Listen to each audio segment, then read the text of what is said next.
Nursing Home Night Shift by Alyssa S.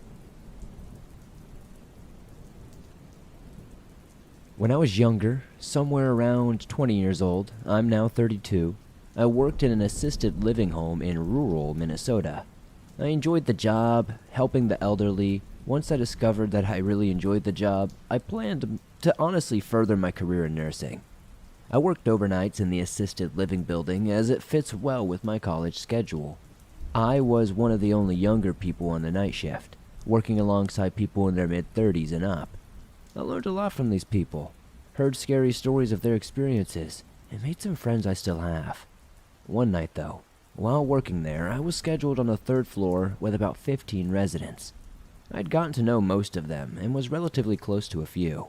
One lady, who we will call Judy, was my absolute favorite.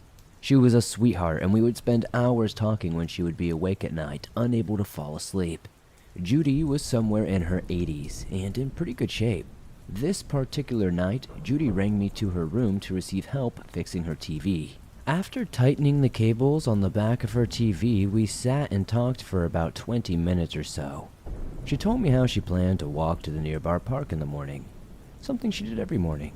She'd walk to the park with a bread bag, sit on the benches beside the water, and feed the geese. After talking, I told her I had to go do my rounds and that I'd see her the next night. We said our goodbyes, and I was leaving her room. She said, "Alicia, you're a good kid." I smiled and went to do my rounds. A few hours later, my coworkers and I decided to go outside and have a smoke somewhere around 4:30 a.m. We sat outside in the cold, 40-degree weather and smoked and chit-chatted. As we sat there, we noticed an older lady walking down the sidewalk away from the building. I thought she looked familiar, and I realized who it was when I saw the bag of bread she was carrying. "That's pretty early for Judy, don't you think?" my coworker said. "I guess so," I replied. We laughed and continued smoking. Then our pages started buzzing, and we rushed inside. When we met the coworker who paged us, they had a distinct, sad look. They hugged me for about 30 seconds. The whole time I was confused. This coworker knew my family, so I worried something might have happened. Confused as ever, I followed them to the elevator and up to the third floor. My heart fell as they led me to Judy's room. I heard sirens in the background and knew this wasn't good. To my shock, it was Judy, lying lifeless in her bed. My coworkers and I glanced at each other, astonished. I felt a mixture of sadness and confusion. Haven't we? I swear to God, we had just seen Judy walking toward the park. I knew I wasn't crazy because my coworkers saw her too. We never really brought it up again. As scary as it was, I just decided that Judy was probably doing the thing she loved the most that night before she passed, walking to the park to feed the geese. Who Killed Chris? By Anonymous.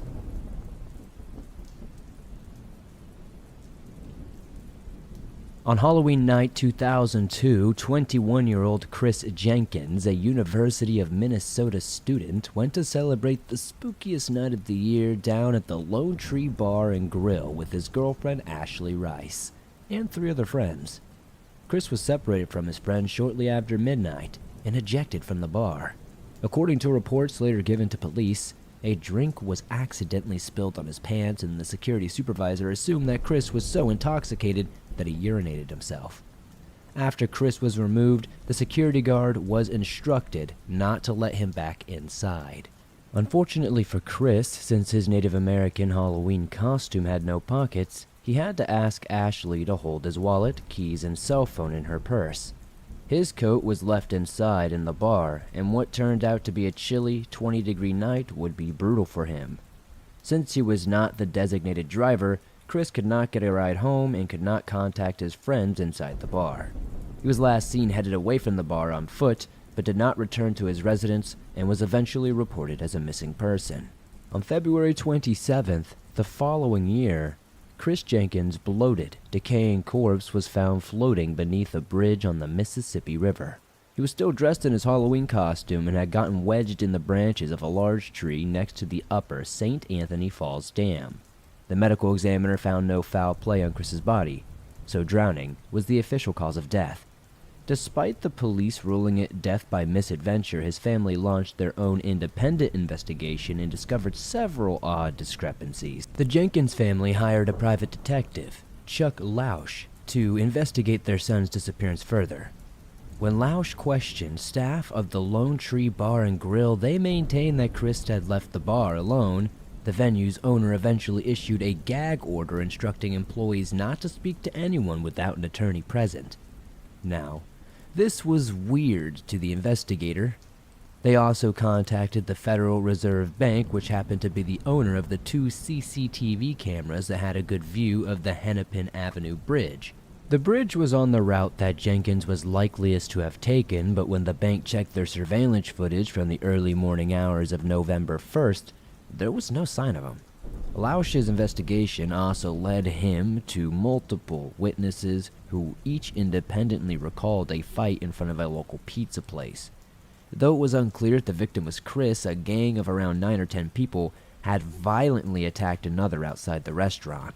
Mike Casey, an off-duty police officer, was in the area of the night of Jenkins' disappearance. He was moonlighting as security guard for a nearby Hennepin Center for Arts and was introduced to Jenkins by his girlfriend, Ashley Rice. Ashley happened to work at the Lone Tree Bar and Grill and was familiar with Casey. Well enough that she happened to borrow pieces of his uniform to complete her cliched sexy cop costume. The rumors are that Casey had masterminded Jenkins' removal from the bar to get with Ashley, given that he gave her a ride home later that night when she finished the shift. The Minneapolis Police Department never formally questioned Casey, but stated that he's a married man with children, we don't want to break up a family, which is a damning statement in its own right. The Jenkins family hired 2 bloodhound trackers to trace Chris's scent from the Lone Tree Bar to an underground parking lot across the street. The scent led to parking stalls where one of the bar's bouncers reportedly parked on Halloween night. A bloodhound produced a mild hit for Chris's scent on this person's vehicle. Droplets of blood residue, a piece of red string, and a red feather fragment possibly belonging to the headband of Jenkins' costume were also found in the garage. Jenkins' blood alcohol content was only 0.12%, so he could not have been particularly drunk. But oddly enough, coroners, they noted that traces of GHB were found in Chris's system. However, since GHB is a substance that is produced by the body naturally, this does not necessarily mean that Chris was drugged. Forensic pathologist Dr. Michael Baden took issue with Jenkins' body being found with his arms crossed out in front of him. Drowning victims who accidentally fall into the water are almost always face down with their arms out towards their sides and their clothing disheveled. Yet Jenkins' shirt was tucked in, with his drawstring pants and his oversized slip-on moccasins were still on his feet. This led to speculation that Chris was already dead when he was placed in the river.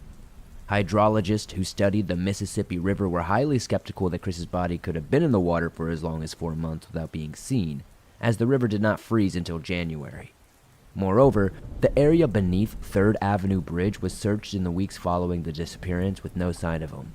A daytime thawing occurred on February 27th, the day Chris's body was found, so he possibly floated from another location before his body got wedged between the tree branches. Jenkins' family found it highly unusual that his body had no bruising. Their son was an enthusiastic lacrosse player, a goalie who often came home from practice with giant purple and yellowing patches on his legs and forearms. Since these bruises were absent, his parents believed that he may have been alive for a couple of days after he went missing, allowing enough time for his bruises to heal. 3 years later, in 2006, the Jenkins family met with Minneapolis Police Chief Tim Dolan, who had decided to reopen the investigation based on newly attained evidence. Chris's death was eventually reclassified as a homicide, and Chief Dolan held a press conference to apologize to the Jenkins family formally. Years later, Dolan would state that he estimated Jenkins' death was 50% chance of homicide, 30% chance of accidental death, and 20% chance of suicide. Once the case of Jenkins' death was reopened, an informant told authorities he had witnessed somebody throw Chris's body off the Hennepin Avenue Bridge into the Mississippi River. Now, still, there was some skepticism about this story since Chris had no bones broken, no injuries that really showed that he would have been tossed over a bridge. It has a high safety railing and would have been impossible without his body hitting a steel support beam and a vertical metal cable on the way down. In July of 2007, the Hennepin County District Attorney's Office announced that they had been approached about filing charges against a suspect in Chris's murder, but apparently they declined to do so. The suspect in question was Jeremy Alford, who was serving a life sentence for the brutal murder of a man named Douglas Miller. Alford admitted to being a regular drinker at the Lone Tree Bar and Grill around 2002. Chris, his case had been connected to the infamous smiley face killer, as his death occurred around the same time that many college-age men in the Midwest were discovered, but I think it might be a little bit closer to the Alford thing. But unlike many other cited cases to the smiley face killer or killers, no smiley face graffiti was ever found around Chris's death, and it just seems like, as of right now, there's not much more to say. Weird Creature in Minnesota by Jester Prince. I moved to Minnesota about 6 months ago, and it's a pretty cold state. More or less I love it here. It's very peaceful, and when it snows it's beautiful. However, my image of Minnesota has changed last night. My mom and stepfather sat down to watch a movie in the living room. As the movie was about to end, we paused because my mom wanted to smoke, and I had to use the restroom. I was sitting down with my stepdad once I came back from the bathroom. A few seconds later, my mom opens the patio door and yells for us to leave. We rush outside and she tells us that she starts hearing the noise of something very large walking in the snow. When she began to look around from where the noise could be coming from, about 40 feet away was what she could only describe as some sort of white creature. She said that when she looked over there, she saw something with red eyes staring at her. She said it looked like a giant dog of some sort, but it looked all wrong. At first, my stepdad said it was probably a coyote. Then I was thinking about how my mom heard this from about 40 or 50 feet away. That would be a really, really big coyote. And I realized it would have had to have been large, you know? I've always been one to believe in paranormal things. My mother, not so much. We looked around for a bit longer and then went inside again. A few hours later, I leave my room to grab a soda to continue playing Halo. After the whole event, I had this unshakable feeling. So I decided just to look outside to reassure myself that everything was okay and I was just seeing things. As my eyes scan the edge of the woods, I don't see anything. I take a deep breath, grab the soda, and close the fridge. As I close the door, I glimpse out the window and freeze. Sure enough, I see a pair of red eyes peering at me through the trees. I couldn't see much because of how dark it was. It was around 3 a.m. at the time, but I know what I saw. I saw something that I've never seen before. Those red eyes went right through me. Then, as quickly as I had seen them, they disappeared. What do you guys think I saw?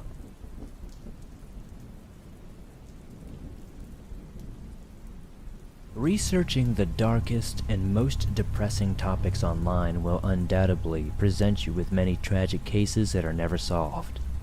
I often encounter cases that seem to have been forgotten and ignored by our justice system. As I keep looking into these things, I notice this more and more. I keep finding a trend of lazy and unjust investigation conducted by law enforcement, especially in the 1980s it seems. I have made it my mission to shine a light on these cases in hopes that one of you watching may have some information to share. The story we are covering today is a genuinely failed case by the justice system. The story of what happened to Keith Warren has haunted his family for over 30 years now. Officials claim he took his life, but the evidence points to something much more nefarious. What happened to Keith Warren? Well, let's do our best to find out. At 19 years old, Keith Warren was on his way to a promising and bright future. He had recently graduated from Kennedy High School in Silver Spring, Maryland. He was on his way to college and pursuing further education. During the summer, he was hanging out with friends and working a few jobs. Keith worked at Glenmont Chrysler and Belle Pre Shell. I am unsure for how long he worked there or what his schedule looked like. Before I go any further, I want to stop and say that most of this information I have on this case came directly from Mary Warren, Keith's mother herself. Mary has been running and maintaining a website dedicated to her son's unjust death for over 30 years.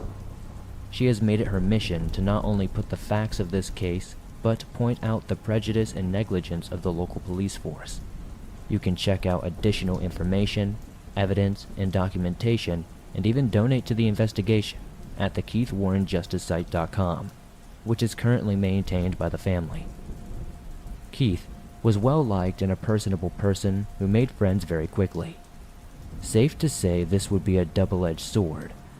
Keith had made friends with some undesirable people over the summer, some of which may have been involved in drugs and crime. Now that we are more acquainted with the background of the situation, let's dive into this story. Keith received a phone call on Tuesday, July 29, 1986, and then left home to hang out with some friends. Keith never came home. The next day, Keith's mother, Mary Warren, called the Montgomery County Police and notified them that Keith was a potential missing person.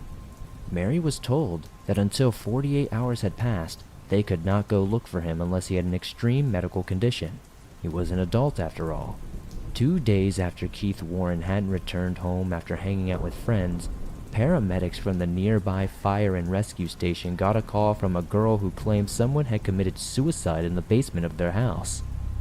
The house in question is 14655 Tynewick Drive, not too far from Keith's home. Rescue personnel arrived at the scene and were met by 3 people: Chip Wynn, the house owner, Claudia Lawson, Chip's girlfriend, and an unidentified male. I could not find much more about that third person.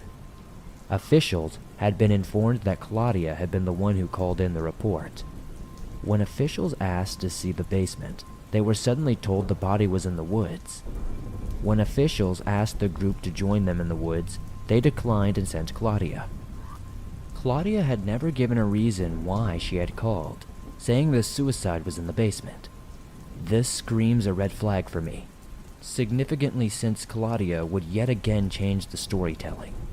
She had stumbled upon Keith's body while walking her dog in the woods. The paramedic on the scene, Dallas Lip, noted that this scene did not look like a suicide. Montgomery police officer Luther Leverett from the Wheaton Glenmont police station responded to the scene and took over. According to Mary Warren, this officer seemed to know who Keith was and who Chip Wynn was. She admittedly claims the officer, Luther Leverett, did not follow the proper police procedure and did not secure the scene and close off the area to preserve evidence. According to multiple bystanders, the police officer seemed to be in a rush and was very unprofessional. Officer Leverett said, "Why would this have to happen on my lunch break? This is highly concerning to me. I couldn't imagine an officer of the law reacting this way to a suspected suicide." According to the reports, Officer Leverett immediately ruled the death a suicide. Over the radio, he told the county coroner not even to bother coming and to mark the end as a suicide. In the report, Leverett notes Keith had, and I quote, apparently jumped off of a log.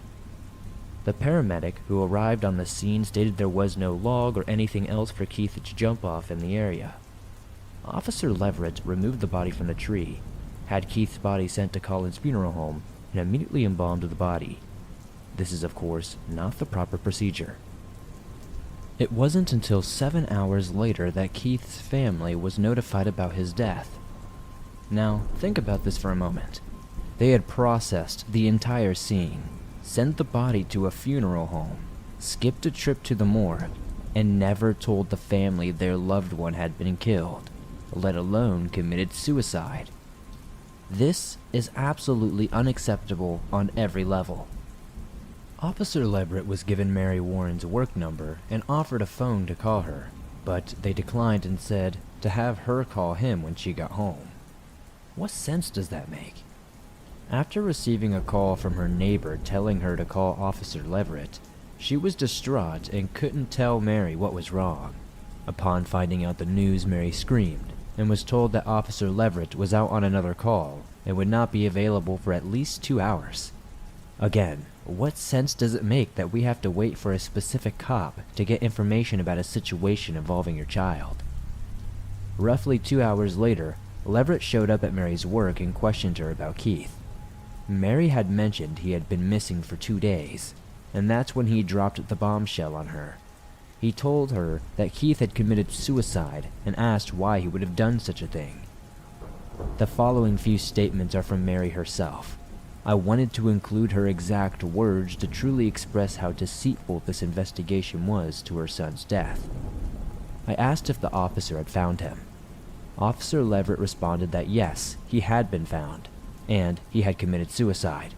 He questioned me why Keith would have committed suicide, preying upon the innate pain and guilt that any mother would feel upon receiving such a message. I cooperated with him the best I could while agonizing over this revelation. At the time, I trusted Officer Leverett. Even though I could not think of any reason why my son would take his own life, I tried to think of any recent disagreements between my son and me. The only thing that came to mind was my strong objection to Keith's choice of car. Officer Leverett later exaggerated my statement and used it to substantiate his creation of a reason. It was Officer Leverett's idea that Keith had become depressed over this and committed suicide. Although Keith had no history of drugs, I asked Officer Leverett several times whether drugs were involved. Given that the area of Aspen Hills where he lived had reported drug activity amongst teenagers, he emphatically replied no. Upon his departure an hour later, Officer Leverett handed me a business card from Collins Funeral Home in Silver Spring and told me to contact them after 9 a.m. the next day. At first, Mary said she believed the narrative that Keith took his own life was true. She had yet to realize or to be educated on the details of the case. As far as she knew, Keith was found and sent to a morgue.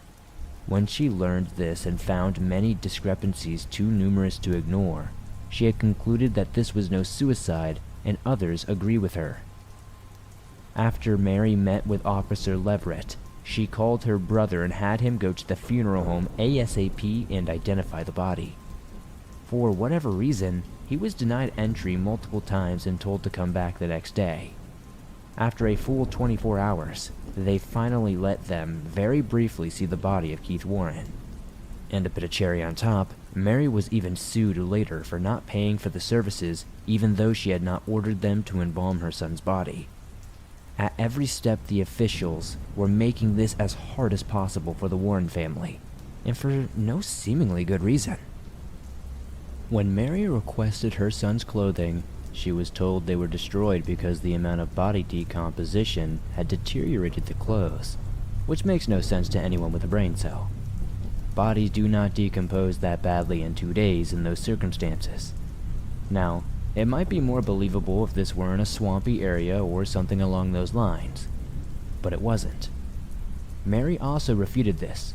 She even works in pathology for a living. She also requested the rope and eventually was given a brown bag containing the string and Keith's signature brown boots.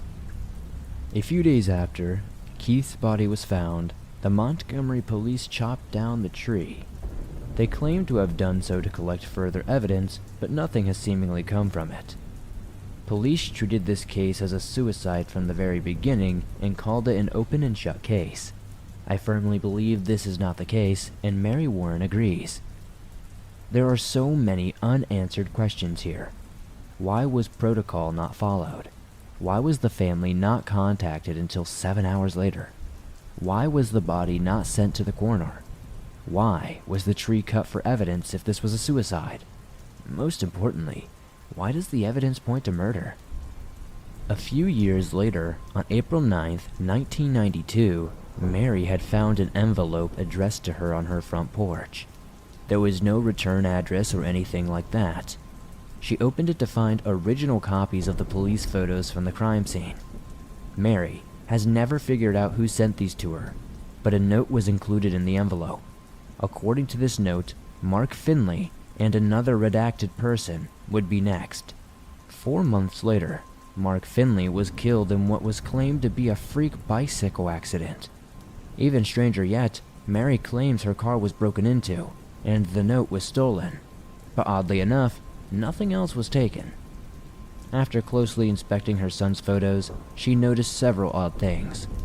First, she did not recognize the clothing Keith was wearing. She did his laundry and was very familiar with his wardrobe. Second, As Officer Leverett had said, Keith was not wearing his brown boots. He was wearing a pair of white running shoes which were not his. Lastly, Keith is nearly sitting with his feet touching the ground. It doesn't even remotely look like he had jumped from anything. It seems like he was propped up where he was after he was already dead. After receiving these pictures, Mary demanded the case be investigated more thoroughly. Police were shocked by how she had received the images and were now willing to talk to her. Albeit with little interest, the Montgomery County Police refused to move forward even after the new information was presented. Mary requested to see the tree that they had cut down, but they said it had been destroyed in a fire at the police HQ. Why does it seem there is a massive cover-up at every turn here? Assistant State's Attorney Matthew Campbell went on record to say that the police did a poor and sloppy job on this investigation, but still did not have the case reopened. It would seem this would be the end of Keith Warren's story, gone but surely never forgotten. But this is not the end. A group called Clams, Chatter, Laughter, and Mingling Society became interested in this case. It helped raise thousands upon thousands of dollars to have Keith's body exhumed and have independent pathologists and other forensic scientists conduct an autopsy and toxicological exam. 5 separate pathologists found that Keith had died from inhaling or ingesting toxic chemicals and not from asphyxiation. These results were sent to Dr. John Smiliak, the chief medical examiner of the state of Maryland. He declined the report, saying the chemicals were likely from the embalming process. Now, as I feel that could be a logical answer, I also think it would be precious to investigate further into this. According to Keith's mother, some of the chemicals found in Keith's body are not the type used for embalming, and the toxins found were much more lethal than the embalming fluid. Whether Keith took these toxins on his own accord or not is to be proven, but sadly, the official ruling of the death remains suicide by hanging. Keith and his story has been featured on one of my personal favorite shows and inspirations, Unsolved Mysteries. This stirred up many tips, but one was more interesting than the rest. An unknown female from Alabama called in and claimed to have dressed Keith's body. She didn't explain why Keith was undressed, but she did say she dressed him in somebody else's clothing. This tip confirmed for Mary Warren that her son was dead before he was strung up in that tree. This case is truly one of the most tragic I have ever covered. When I stumbled upon this case, I just knew I had to make a video on this and spread awareness for this case. The blatant cover-up from the police boggles my mind. Something more happened here, but I can't say exactly what. However, I can say with certainty that justice was not served here, and a family still grieves over 30 years later. If anyone has any information on what happened to Keith Warren in July of 1986, please send your tips and information to info@thekeithwarrenjusticefoundation.org, or be sure to visit the website thekeithwarrenjustice.com for more information and documentation on this story.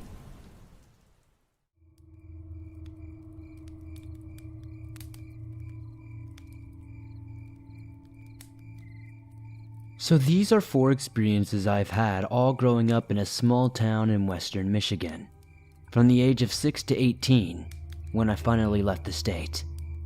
I will put them together in order, in the way they happened. When I was 6 during the summer, I would always wake up before my mom and walk to our living room and look out our sliding glass door for deer.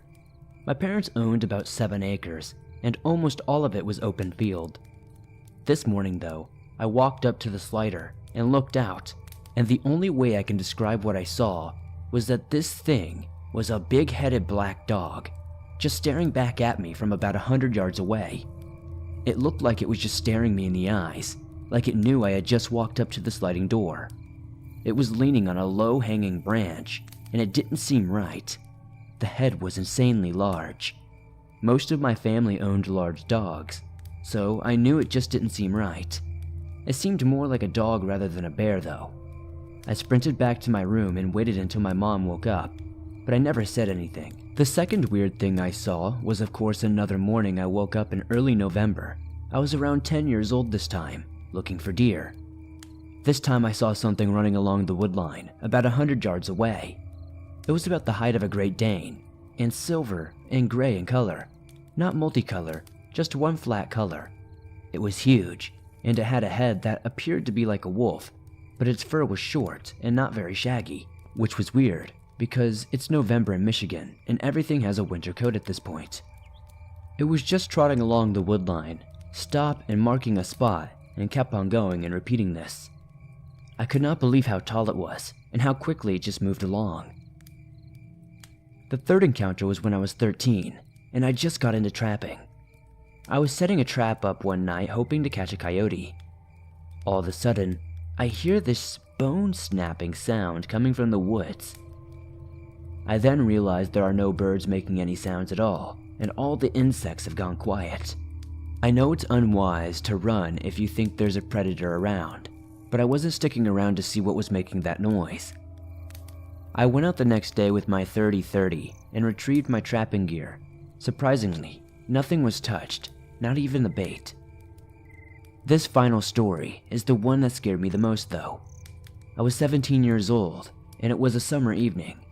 We would leave our sliding glass door open, and just had our screen door shut.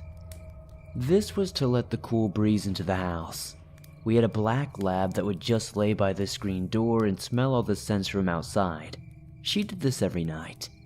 But on this night, she started to growl, and her hackles came up, and she slowly walked away from the door. So I walked over to the screen door to look into the woods. This was about a little over 100 yards away. I could hear something heavy moving through the woods. I always kept a flashlight near the door because I would like to shine and see how many deer would walk through the field at night.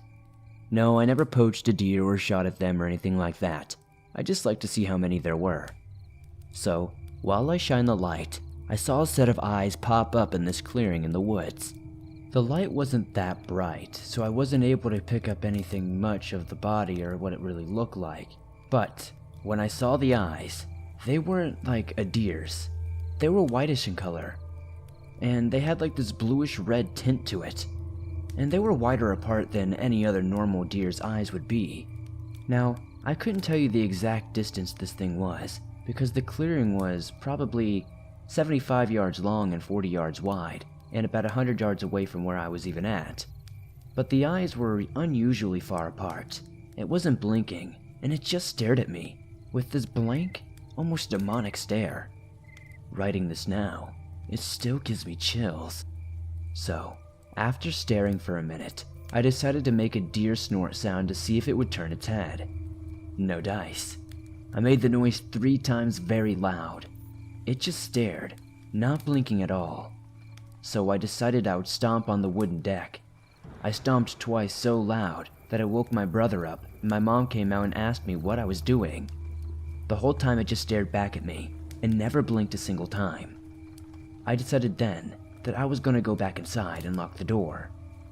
Ever since then, I've had no clue what it was, but I guess I really never wanted to go find out either.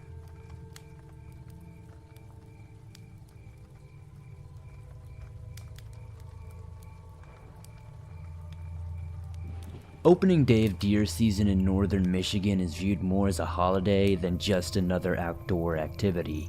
People from all over the state come in droves, filling all the campgrounds, hotels, and bars the night before. I never understood that, mixing alcohol and deer rifles. Most of these people don't care if they even see a deer. They take this time to escape their everyday life and just relax. Although some are too hungover to even get up the next morning to trek through the woods to their hunting spot. Our family is fortunate. We have resided in the small town of Grayling, Michigan since the early 1930s.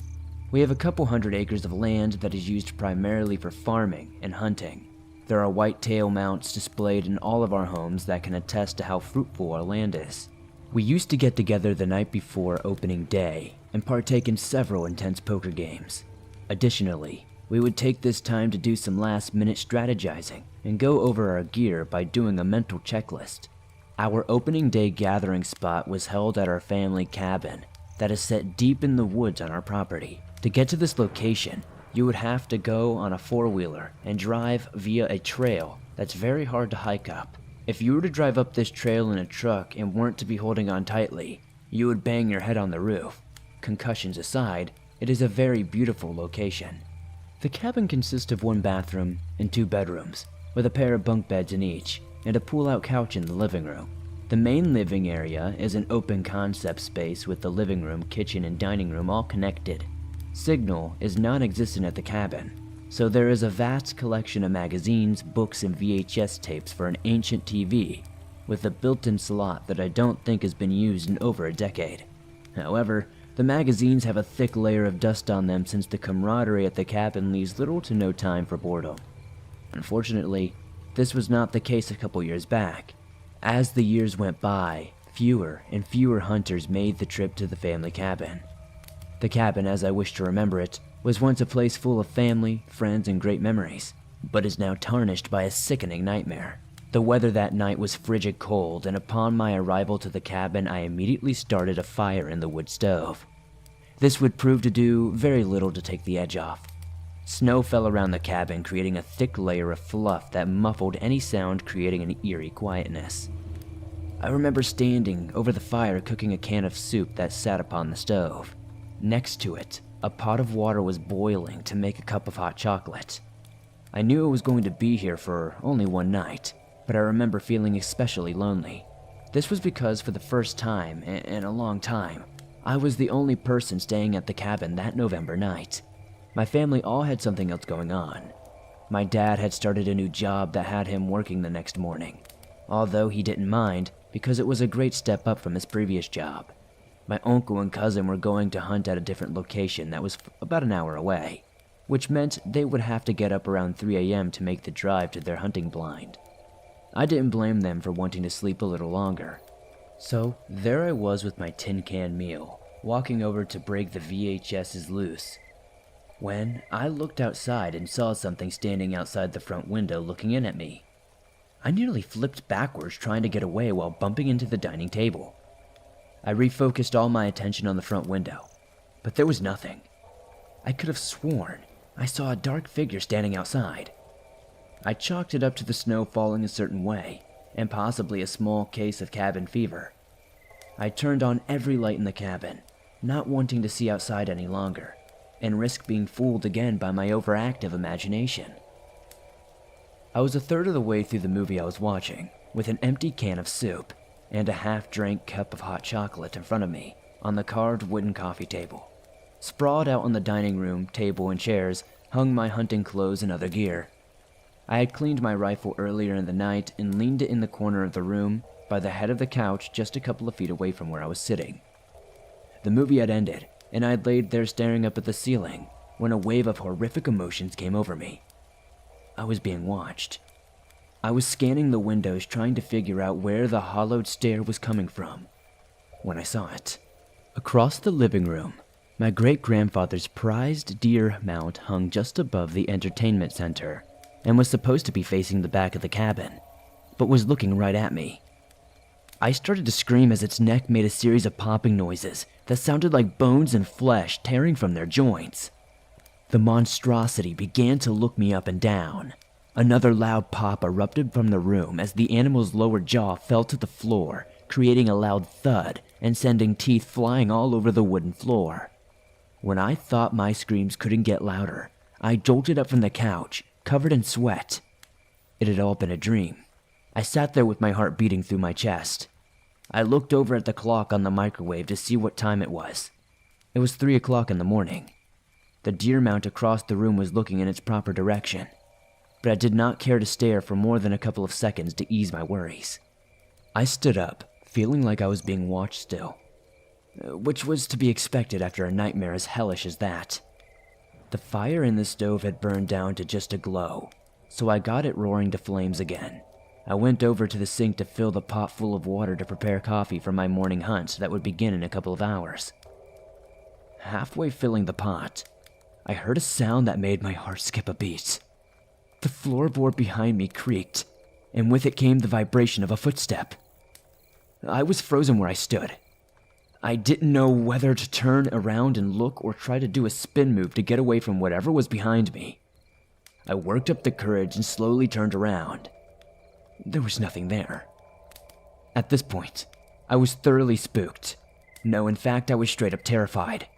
Between the figure outside that I had tried to convince myself wasn't real, the horrifying nightmare, and now the sensation of someone standing right behind me, I knew I wanted to leave.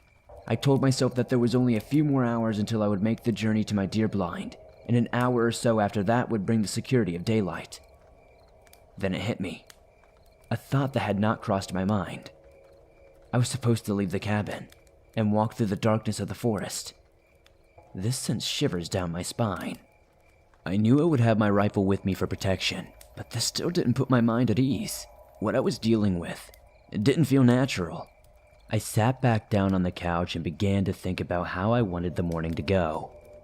I determined that I would walk to my blind around 5:30 to get there before daylight came. I would have normally left sooner, but this would have allowed much less time sitting in the dark.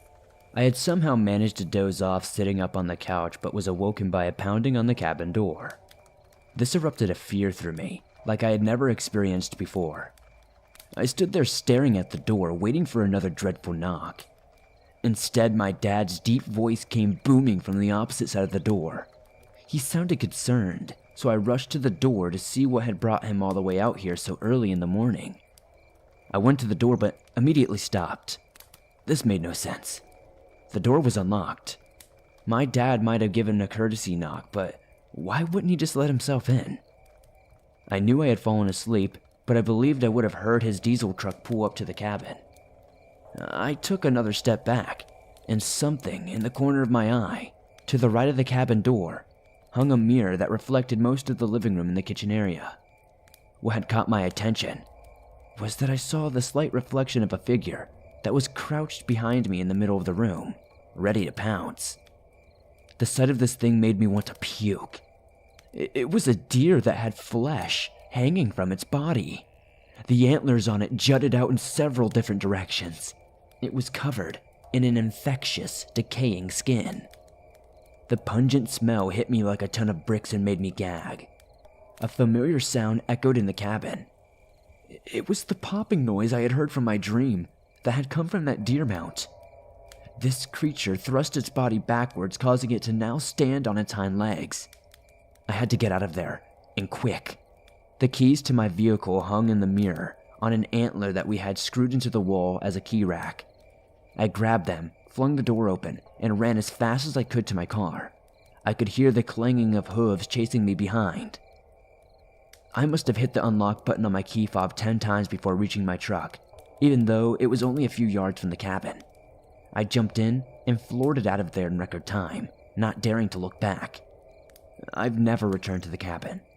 The land that cabin sits on is currently pending sale with a couple of guys from downstate trying to buy. I hope it doesn't go through. The only advice I have for you is if you come across an abandoned cabin in north central Michigan, do not approach it. In fact, get out of those woods as fast as possible.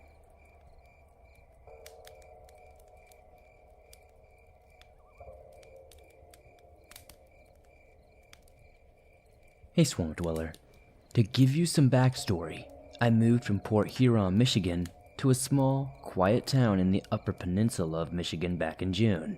But I have been coming up here since I was a baby, and have seen some unexplainable things in the woods. But that's for another time. Anyway, this happened 2 days ago. My friends were visiting their grandparents for a week, and the day before they left they invited me and my brother over to hang out one last time. So we went over. Their grandparents own 30 acres of land, and has some toys that we can ride on the trails. One is a side-by-side, and the other is a four-wheeler. So a group of us piled up on the side-by-side and 2 went on the four-wheeler. They were ahead of us by a little bit, so I figured I'd try to scare them by taking another trail and pulling out in front of them. But we waited in the same spot for about 5 minutes, waiting for them to pass us. But they never did. So I drove us back up to the house and they were waiting for us, visibly shaking. So me, being the kind of guy I am, asked what was wrong or what they saw. They said they saw a side-by-side following them, but it was all dark and they couldn't make out any figures in it. Mind you, at the time, there were 5 people on the side-by-side. So, I had them take us back to the spot that they saw this thing. I'm an avid hunter and fisher, so I can track relatively well, and I know what tracks belong to what. As soon as we pulled up, I noticed a completely different set of tire tracks that didn't belong to any of our grandparents' vehicles. So I followed them for a while, but they just seemingly disappeared. So again, we went back up to the house, and that's when things really got weird. One of our friends decided she was going to take a walk into the woods alone. I said, "You know that's not a good idea. There was a pack of wolves spotted about a half-mile out of town yesterday." She said, "I know," and with that walked off. I decided to follow her along with a group of our friends. As we rounded the first corner, she was gone. I mean, like gone, disappeared into thin air gone. I followed her footprints, but they stopped abruptly, and that's when I got nervous. I've been listening to your channel for a long time, maybe over a year now, and I know not to go alone into the woods. So I went back to the group in the trail, and as we turned the other way, there she was, standing right there. Scared the hell out of us all. Then she said a name we will never forget. She said the name Francis. Apparently, somebody with that name lived in this house a long time ago and killed themselves in that exact area we were hanging out in. I truly don't know what happened that day, but I do like to think that maybe the energy in that area had something to do with it.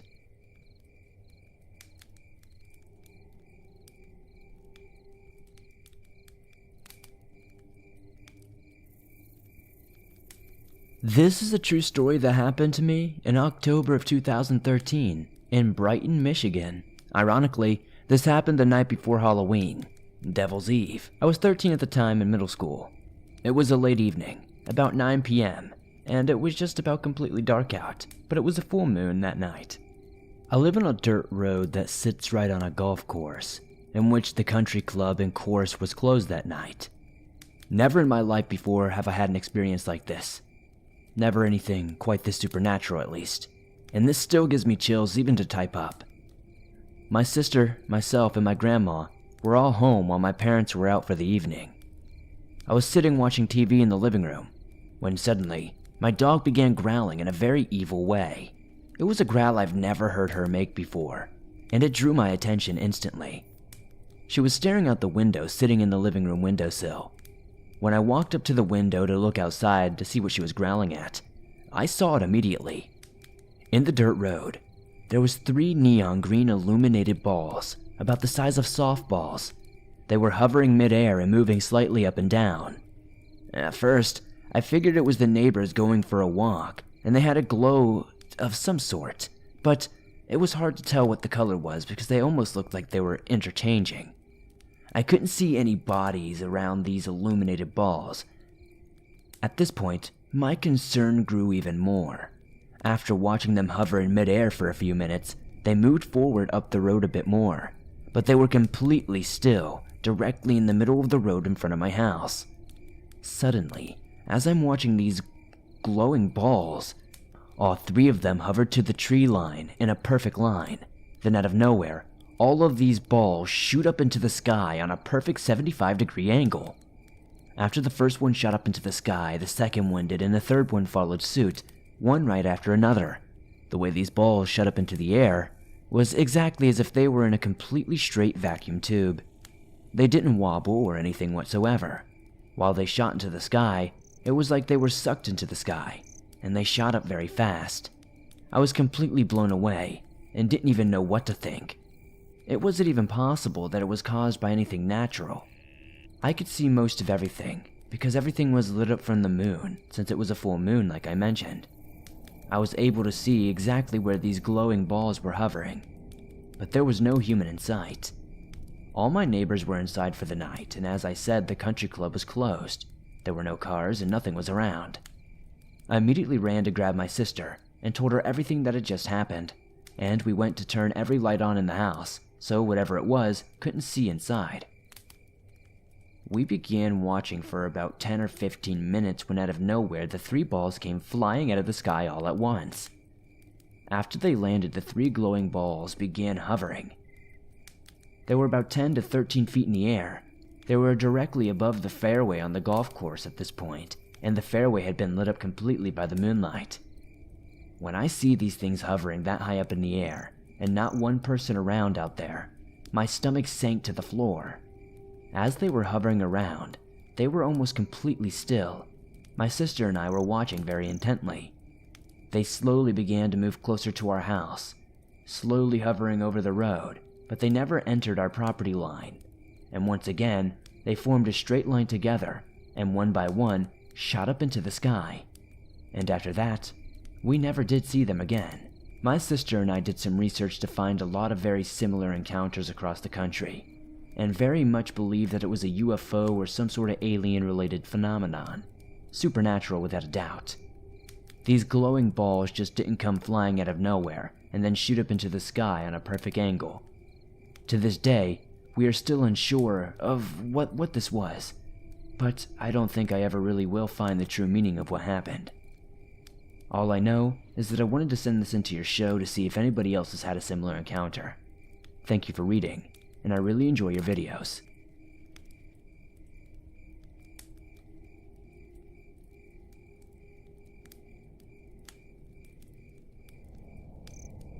This story happened when I was 6 or 7, so in 1996 or 1997.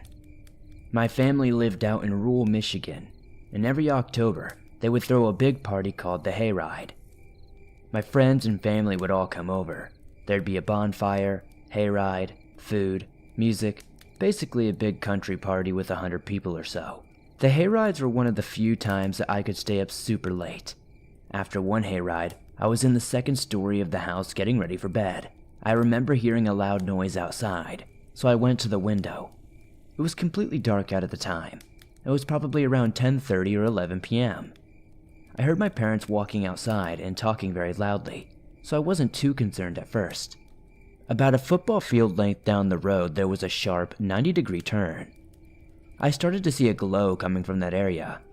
My parents saw it too and were obviously alarmed.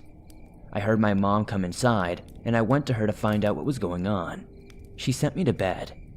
Years later, I found out what really happened. My parents had been cleaning up from the hayride, going back and forth between the house and the barn. They heard a car crash at the sharp turn in the road, which didn't happen too often, but maybe once or twice every couple of years or so, they would have some wrecks over there. They left the barn, and my mom was going to the house to call 911, and my dad was going to check to make sure the people were okay. By the time they got to the house, they realized the car had flipped over and caught fire. They heard people laughing and yelling, and then one of them said there was a house up ahead, and that they should go there. My mom said that this was the creepiest thing that they had ever heard, the laughing, and how the distance distorted the voices. My dad loudly yelled for my mom to get the rifle and call 911. They had to have heard him, but they kept walking. Shortly after my mom got to my dad with the gun, another car came screeching around the corner towards the people who were walking. They all got in the car, which took off the way it had come, not passing by our house. The fire department eventually came out and put the fire out, which thankfully hadn't spread too far. We live in a small rural community in the middle of nowhere, Michigan. There's not a lot of strangers around here. It should have been easy to learn who those people were, but we never did. We never found out who crashed the car, or who picked them up.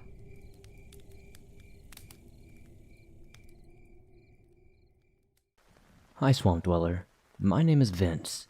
I've had a lifelong fascination with the paranormal, especially the topic of UFOs. For years, I've always wanted my own UFO experience, but to my dismay, it never happened. That is, until about 6 years ago. We were currently living in a new house. This new house is only 5 minutes from the house we moved out of. My daily routine at this point was to work my 9-to-5 job, then come home, eat, then work on the old house to get it ready to sell. One night, after a very long and rough night of working on the house, I was on my way home when I saw something in the sky that routinely was not there. I stopped to watch the object, only to see it not move. Now, realize this is around 1 a.m. It's not a hot air balloon, especially since I've never seen one in my area of Ohio. What I was looking at was oval. It was wider than it was tall. The object, as many people explain, was not giving off light, but was illuminated. I was incredibly tired. I almost wanted to shrug it off, but I could not. Not only was it way too bizarre, but what I've been wanting to see for the last 48 years. My first and so far only UFO sighting. To say I felt spooked would be an understatement. I got back into my car and drove the short 1,000 feet or so to get to my driveway in safety of home. I knew there were details I couldn't see because of the way the craft was illuminated. Then it dawned on me. Nobody's going to believe me. So at 1:30 a.m. on a school night, I went into the house and scared my daughter and son by waking them up to witness what was in the sky. I hoped to God it would still be there, and sure enough, it was sitting there, right where I had left it. I am covered in goosebumps just recalling my daughter's reaction. My son was a huge skeptic, even at the age of 12 years old when he witnessed it. Looking back, I know it was fear. He stayed out with us for about a minute or two, then went back inside. My daughter and I were almost speechless. It was beautiful in a way. We both agreed that it gave us this feeling of dread or fear, like we were not supposed to be seeing this. Then it struck me. I should grab my binoculars. I happened to own a pair, and they were right inside. I did most of the boxing for the move, so I know exactly where they were. I grabbed the binoculars and was stunned at what I saw. The best I could describe it is that it looked very old on the bottom, like it was made from old ironclad ships from long, long ago, pounded out metal, like the rivets and seams. The top looked very modern, I guess you could say. I remembered it had something that resembled levers on the back, like some sort of thing that you would see on old cars. I also remember the top almost being shaped like a genie's lamp. My daughter looked through the binoculars and had a very similar description. Then I saw something that freaked me out even more. It now looked as though the craft was sitting on a long, thin, yellowish pedestal. I couldn't figure out what I was seeing. I gave the binoculars to my daughter, who was 16 at the time, and asked her to explain to me what she saw at this moment. What has changed? I could hear the absolute fright and quiver in her voice. I'll never forget what she said. Dad, there's a beam of light coming out from under whatever that is. I'm scared, Dad. I think we should go in. We both could not shake that feeling of fright. That feeling, we should have never seen what we did that night. Both of our bedroom windows faced out directly where this craft had been seen. I found out later, my daughter stayed up until the morning on live video chat with her friends, absolutely terrified. After showering, I laid in bed exhausted, but overwhelmed by what we just saw. It was at this point that I noticed the craft was moving, but at such a slow rate it was undetectable until I was able to compare it to something stationary, which was vertical to my windowsill. I will never forget that dull, eerie pale yellow light this craft illuminated. I forgot to mention that if you held out your arm, the craft was slightly longer than the width of your arm, which would be quite large, I was told later by some friends. Eventually, the craft traveled out of sight and I crashed from my exhaustion. I was a welder, and I knew I was going to pay the price for being up all night. It was totally worth it. When I got home the following morning, I called MUFON. My story must have been quite credible because I had a MUFON field representative at my door within 24 hours of my phone call. The representative from MUFON was extremely talented in showing me what was naturally in the sky. It was a very clear night with no moon and just stars. I was able to get a few pictures of what I saw, but being as it was nighttime and I had a lousy flip phone at the time, the pictures were not very good, except for sizing and positioning of the craft, which strangely, I was never really informed of. I had planned on giving my UFO case number, but I have just found out you now need to have a paid membership to access this information. If you are an active member of that website, look up Brunswick, Ohio 2013 UFO sighting. I'm pretty sure the month was April. Thank you, Swamp Dweller. Almost every single night I walk my 2 dogs in the woods, always between 11:30 and 1 a.m. I'm addicted to being spooked, and I listen to every story you put out. Although I walked armed, someday I'm going to get what I'm looking for. A gun is not going to help. If I ever see a gray, an alien, or whatever, it's all over.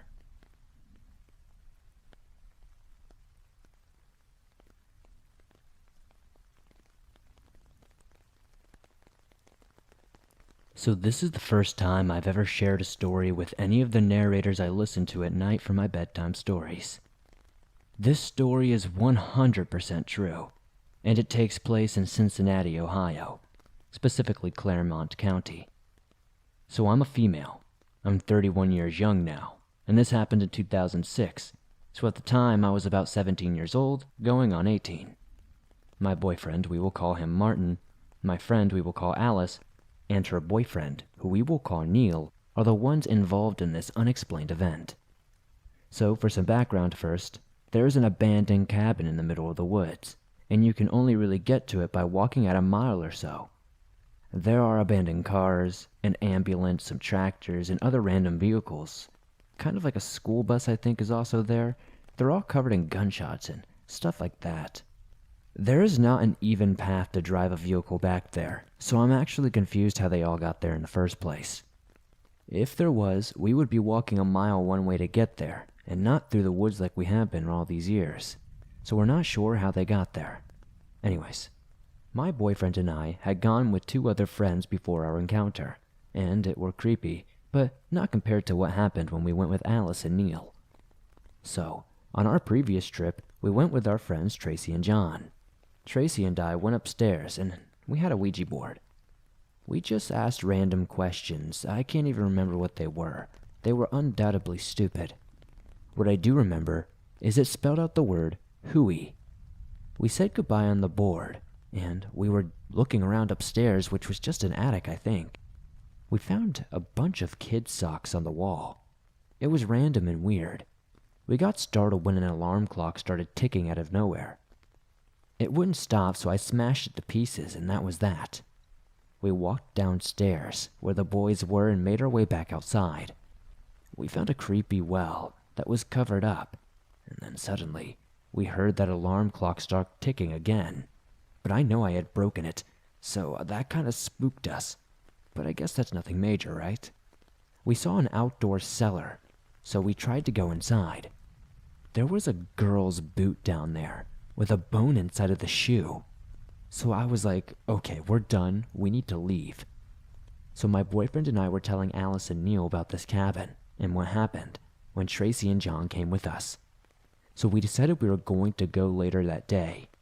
So the day this encounter happened, Martin, Neil, Alice, and I went to the lake, packed a cooler with food and drinks, and spent probably 5 hours or so at the lake, and ate and just hang out. We left the lake, stopped at Alice and Neil's house, dropped the cooler off, which was in the trunk of the car. This is important for later. After getting everything out of the trunk from our lake trip, we headed to my boyfriend's parents' house, where we parked the car and began our hour walk. We had flashlights and that was it. The walk was very uneventful. We had to walk through 2 huge drainage tunnels to get to this cabin as well. So we made it there, and it wasn't dark out yet, but it seemed different this time. I'm not sure how to really explain it, but it was just different. But we did come later in the day than previously, so I was like, whatever, it's probably just my nerves. Just like last time when we got inside, A and I were going upstairs. I wanted to show her the socks on the wall, and I also wanted to check on the clock that I broke last time. As we started to go up the stairs, there was a big crash, like something was thrown or knocked over. Alice gets freaked out, and then out of nowhere, she books it outside, back down the creek yelling at Martin, Neil, and myself to come with her. I go chasing after her, and she's in tears having a full-blown panic attack, saying something. Finally, I get that she saw someone looking in the window at us. We tell all the guys, and literally nobody is around, only the 4 of us. Since she's so distraught, we decide to go ahead and leave. So as we are making our way down the creek bed, heading back the same way we came, which is the only way there, Martin and Neil are kicking over these huge rocks. We stop and realize that there are huge rocks, I'd say boulders, standing right up in a line the entire way down the creek bed. They couldn't have been there not even 20 minutes prior, because we had just noticed them now and we had to come through here earlier. So this seriously freaked all of us out. This is not normal, and this is not natural. So we picked up the pace and start to haul ass out of there. We make it to the first drainage tunnel. We turn on our flashlights. Literally none of them will turn on. 4 flashlights that worked perfectly fine on the way there, and now none of them will work. What is happening? So 30 minutes later, we're back at my boyfriend's parents' house, where Alice and Neil's car is parked. Alice gets in the car because at this point, she's just ready to go home and forget this ever even happened. The rest of us are still outside the car. Alice suddenly gets out of the car screaming and jumping up and down and flying around like a bat out of hell. She is covered in ants. We are like, what the actual heck is going on? So we look and they're coming from the back seat from the trunk. Neil opens the trunk of his car, and laying in the trunk is this huge, rusty, extremely old wool sock covered in ants. Now remember what I said earlier in the story. We had been in and out of the trunk all day, and there was nothing in the trunk when we left their house from dropping off the cooler. Now there is a wool sock covered in ants that was covering their car. This was too much for any of us to wrap our heads around. We have never been back there, and I personally will never go back there myself. So it turns out the man who used to live in that cabin was named Hubert, and he was often called Huey. My boyfriend had been to the cabin once before I went, and he found these journals there. The man was an alleged child molester. His journals went on into detail about his urges, and I'm not even going to touch on that. But again, this story is 100% true, and it was honestly the one and only time I've ever encountered something like this. I will never go back to that cabin, ever. Even to this day, talking about it gives me goosebumps. I can't explain what happened that day. I have no idea what Alice saw that scared her so bad in the window. But I do know, boulders do not stand straight up on their own like that. Nobody could have done it that fast to scare us either. Nobody could have messed with our 4 flashlights, and nobody could have put that old, dirty, ant-infested wool sock in Alice and Neil's car.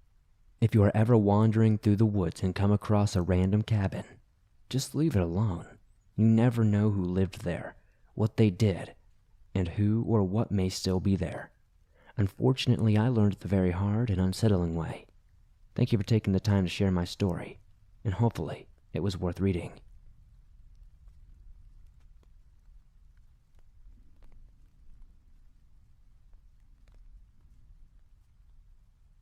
When I was 7 years old, my family went to Cedar Point Amusement Park in Ohio. I wasn't exactly a popular kid at my school, so it would be nice to go back to school and tell my classmates about my trip.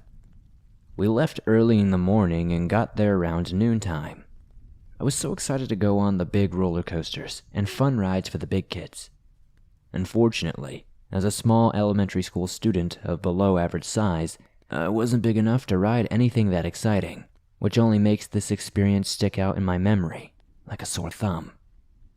During a rather slow part of the day, my parents decided to get rid of their annoying, hyper child by letting me go on a cart ride by myself. For reference, the layout of this ride was basically 2 tracks that wound through a wooded circuit. There were various random stop points along the track, and I had a chance encounter with a total creep at one of these stops. As I approached the second to last stop on the track, I noticed another cart waiting to continue its merry way. In the car sat a middle-aged man with graying hair, who I would estimate to be between 45 or 50 years old. He had an awkward behemoth of a haircut that resembled a 3-way crossover between a comb-over, a perm, and an afro. Even as a young man, I found it a bit odd that a grown man, not an employee, was on a kid's family ride with no kids in sight. After about 3 seconds of waiting, I felt like I was being watched. I glanced over my right shoulder and found myself in the brown gaze of the man. He had an odd, pained grin plastered on his face. I looked away, a little bit off-put by this guy, this strange-looking man. He stared at me, barely blinking, and almost for a full minute straight, before my cart continued down the track. His never moved from where I first saw it. I just assumed he was crazy, and I didn't tell my parents, assuming that it was no big deal. I still get the shivers remembering that simple yet terrifying expression on his face, and wonder what would have happened if I got stuck there with him. I don't want to find out for myself.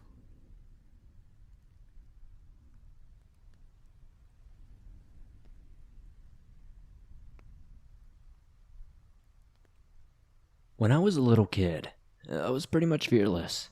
I was out catching snakes barehanded before I was even in first grade. I got in lots of fights because I never backed down from older bullies. I once climbed up the outside of a 5-story building when I was in second grade just because I looked at the blocks in the corner and thought, I could probably climb that. When I was in 4th grade, I lived in a small, little one-horse town in Ohio, population of roughly 1,500. It was the kind of small town where everyone knows everyone else and everyone knows everybody's business. When I was in 4th grade, my older sister, by 2.5 years, and I went out trick-or-treating. This is back in the days when you could go out trick-or-treating so long that you would have to come home and dump your bag out at some point before going back out. Everything was going completely normal, and we were having a great time, although she and I don't really get along usually. We came up to a house and knocked on the door. A woman answered the door. Before we could even say trick-or-treat, I was hit with such a wave of absolute terror, I immediately turned and ran as fast as I could. When I got about a block away, my fear had subsided, and I realized I had left my sister behind. When I turned around, she was running towards me at about 30 paces behind. I was embarrassed to admit that I had been scared for seemingly no reason. Honestly, I can't even tell you why. I asked her, "Why did you run away?" She didn't seem to realize that I had run away before her, and looked bewildered and simply said, "I don't know, I was just scared for my life." Having her admit her fear allowed me to admit mine as well. I have been in many near-death situations, and more than once I have thought that I was going to die, but I have never, ever in my life felt such complete terror, and neither of us had any explanation for it. This wasn't some haunted house on the edge of the town. It was just a normal house on a normal street. The woman that answered did not say or do anything that could have frightened us. She did not look very threatening or creepy. She just looked like any other average housewife that would have been living in the town at the time. To my recollection, she did not say or do anything at all. She simply opened the door, and the moment we saw her, we were filled with such complete and utter terror. I have no explanation for this, nor does my sister.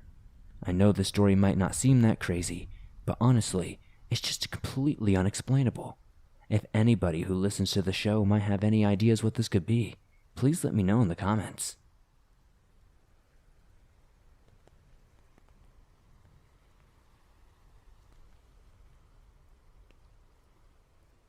Okay, so my best friend and I were in college and would try to find some haunted places around our hometown here in Columbus.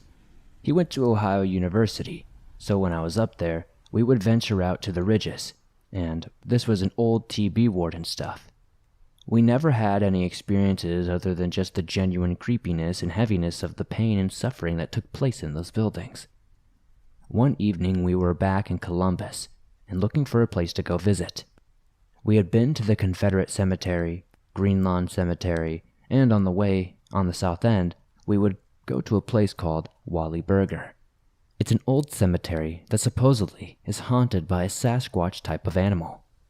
Of all those places, again, not a single thing happened. So we both lived close to this old farmhouse, and on a website it said that once you go upstairs, all the power on your electronic devices go out. I said that there is no way, so I had to bring an LED flashlight, and my buddy had one of those big mag lights. We went to Kroger and bought brand new batteries for each of them. We also made sure our phones were completely charged all the way. So, we park at the school and follow the fence line to the house. The doors were boarded up, but you could get in by the window. We specifically packed a light, cell phone, knife, car keys, just in case we ran into a homeless guy or something like that, or needed to run. Not to say homeless people are bad, but I've had some pretty sketchy run-ins with some dangerous people. So, we get in the house, and he turns his light on and it works out fine. I turn my flashlight on and it's perfect too. I laugh and tell him the urban legend is full of it. We quickly canvassed the downstairs parlor together in the living room. He moved into the kitchen, and I decided to put it to the test. As I began to walk up the stairs, my light is fine. No problems at all. Then, and I swear I will take this to my gravest truth, the second I get upstairs, my light goes haywire. Not just off and flickering, no. It's absolutely completely dead. I yell for my friend to come up here, and he sprints up the stairs and the exact same thing happens to him. His mag light is dead too. At this point, we decide that we have seen enough, and we head home. I wish I would have been able to record it, or have tangible evidence, but I swear this story is true.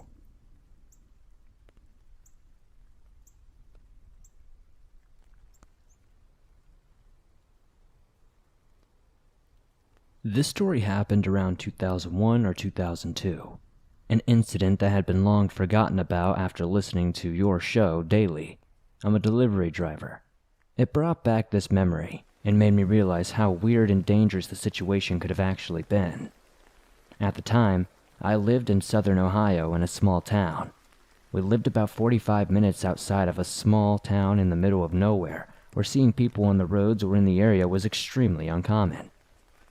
We had one neighbor about a quarter-mile down the road, to the right, and then a large Amish family who lived a few miles in the opposite direction. At the time, I was around 12 years old. I was outside in my football gear taking the dog out to the bathroom and messing around in the yard practicing for my game later that morning.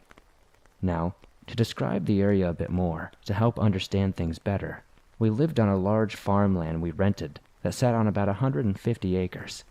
If you followed the road, you would eventually come to the Amish family's home, which was up a small hill about 100 yards. That direction, the road made a sharp right turn into a heavily wooded area, where you could not see the road or anything other than trees. With it being such an empty area, you couldn't see much, but it was so quiet you could hear cars coming well before seeing them.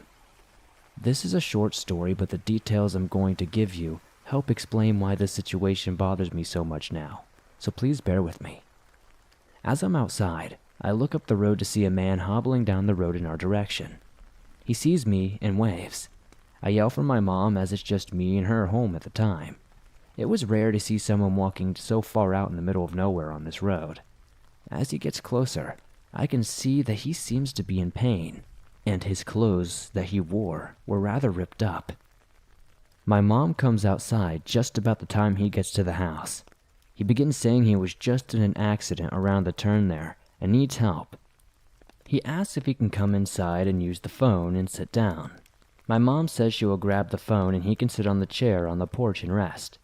He asks again to come in the house and tries to reassure her there will be no problems. He's just in a lot of pain and wants to rest.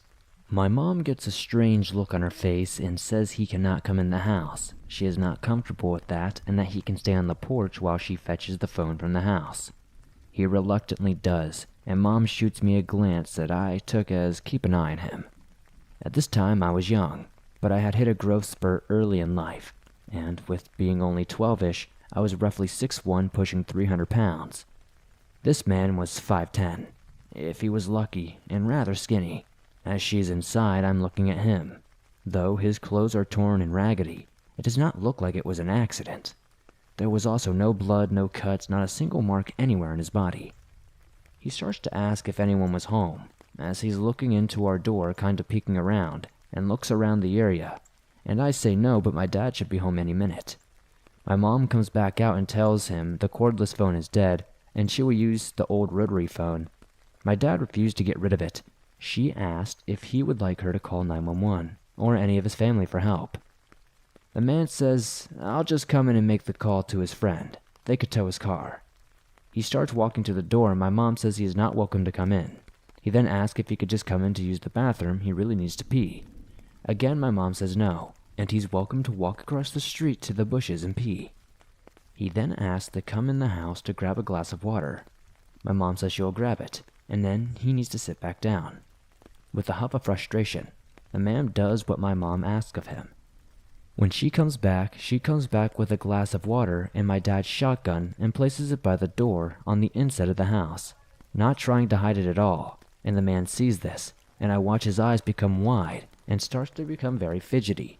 She comes out to hand him the glass of water and asks who she can call for him. The man stands up and says he will be fine and not to worry. He'll figure it out and walks away in the direction he came from. My mom watches and asks me a few questions and says he was making her feel very uncomfortable. I didn't really understand what was going on and was worried that the man was not going to be okay. He said he flipped his car and came to a stop against the trees. My mom said something felt off and asked if I had heard anything before he showed up. I said no, things were actually pretty silent, as they always were. Never heard a car coming or anything. She stares for a few seconds and tells me to stay outside for a little longer, to keep an eye out until Dad gets home, which should be any minute now. She mentioned if the man comes back that she's leaving the shotgun by the door, and if I see him to grab it and yell for her. I'm confused at this point, but I tell her I will, and she goes inside. I watch as the man goes around the turn, disappearing. About a minute later, my dad comes around that same turn and gets home. I go to him and tell him what had just happened, and I only got a couple of words in till my mom comes out and starts explaining it all. After she was done, he asks what direction he was in. She tells him which way he went, and he gets a very confused look on his face. My mom asks what it is, and my dad begins to say that he just came from that area, and there was no man and no vehicle anywhere in that direction. Nothing at all. It was all normal, and there were no usual or unusual signs at all, honestly. Mom gets a worried look on her face, and they go inside, and that was the end of the situation for me. I have no idea what they talked about inside, if they called anyone or whatnot. I almost immediately forgot about it. All until, honestly, I was about 30 years old. I never really thought of it until a couple of weeks ago, when hearing a story on your channel which triggered the memory. I asked my dad if he remembered it, but of course he didn't. He has a terrible memory, and it wasn't a situation he was really a part of. My mom passed a few months ago, so I don't have the chance to talk to her about it. But thinking about this now, I can't help but wonder what was really going on. Why was he trying so hard to get inside the house?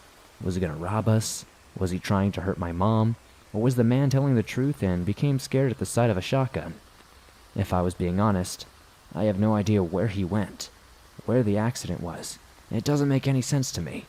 It has me trying to figure it all out. What do you guys think? Were we in danger, or did we just scare the man who had just possibly had a deadly accident?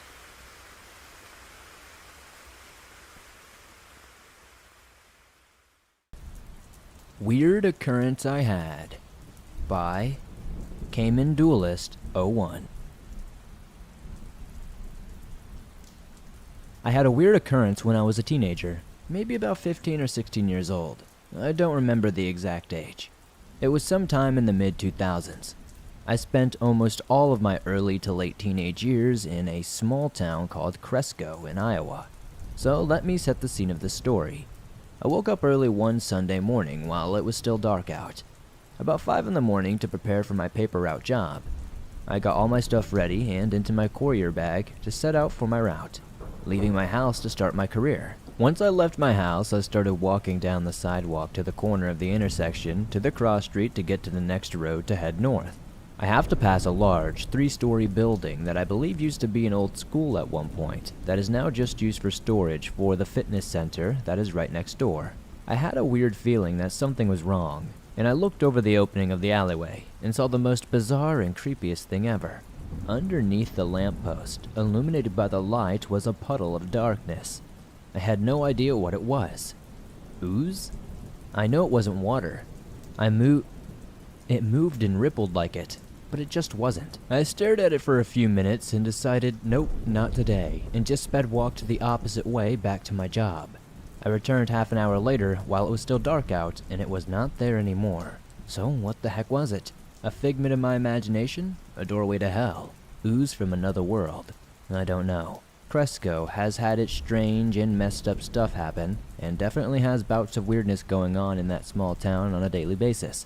I'm just looking to find answers about it. I once asked a self-proclaimed paranormal investigator about it, and they said it was probably a doorway or something to some sort of other dimension, or possibly just a creature.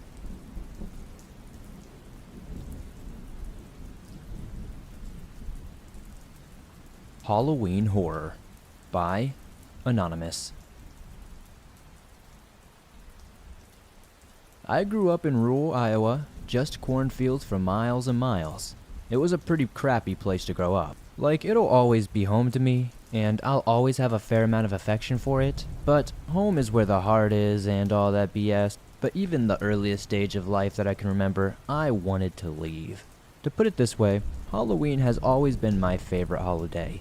But unlike the kids who would trick-or-treat in Cedar Rapids or Waterloo, who had actual neighborhoods to harvest whole sacks of candy from, we had to walk about 1.5 miles at a time just to make it to the next house. So aside from the one year when our mom drove us over to Dyersville to get a taste of how those city kids lived, trick-or-treating wasn't really an option for us. So a little backstory. Last year we were allowed to go trick-or-treating. Our immediate neighbor to the east, who lived 3 miles away, told us to go the hell away because we were getting way too big for playing kids games. This guy has begrudgingly given us a few apples some years in past, and we always resented him for it. But that year, when he told us where to go, it made us downright hate him. I mean, the entirety of the following year, me and my brother would scowl whenever my dad drove past this house. To us, he ruined the one good thing we got to do around Halloween each year. I know we were just dumb kids, but kids are also cruel and stubborn occasionally, and I guess we were just that kind of kid. So the following year, my mom decided to take us over to the Living History Farms in Urbandale. Living History Farms is a place near Des Moines that bills itself as an interactive outdoor museum that teaches people about the Midwest rural life experience. Honestly, we were not really thrilled about the visit. It wasn't exactly exciting for two boys in their early teens. I mean, learning about some of the origins of Halloween was pretty cool. I mean, a kid like me was all about hearing how Halloween was the night when spirits of the dead returned to the earth to wreak havoc to those who had wronged them in life. However, there was one particular little educational tidbit that got me and my brother's attention. And that was how our Lowen ancestors used Halloween as a night to play pranks on each other. Pulling up cabbages and shrubs out of their gardens was a common trick. Wagons were pushed into the lane or the street. If the kids were ambitious, they'd hoist the cars of the victim onto their barn roof. But the most common mischief was taking your neighbor's garden or barnyard gates off the hinges and leaving them in someone else's yard. I remember the teacher lady telling us, then me and my brother just looking at each other with this wordless kind of communication like, "Oh, the neighbor is going to get it this year."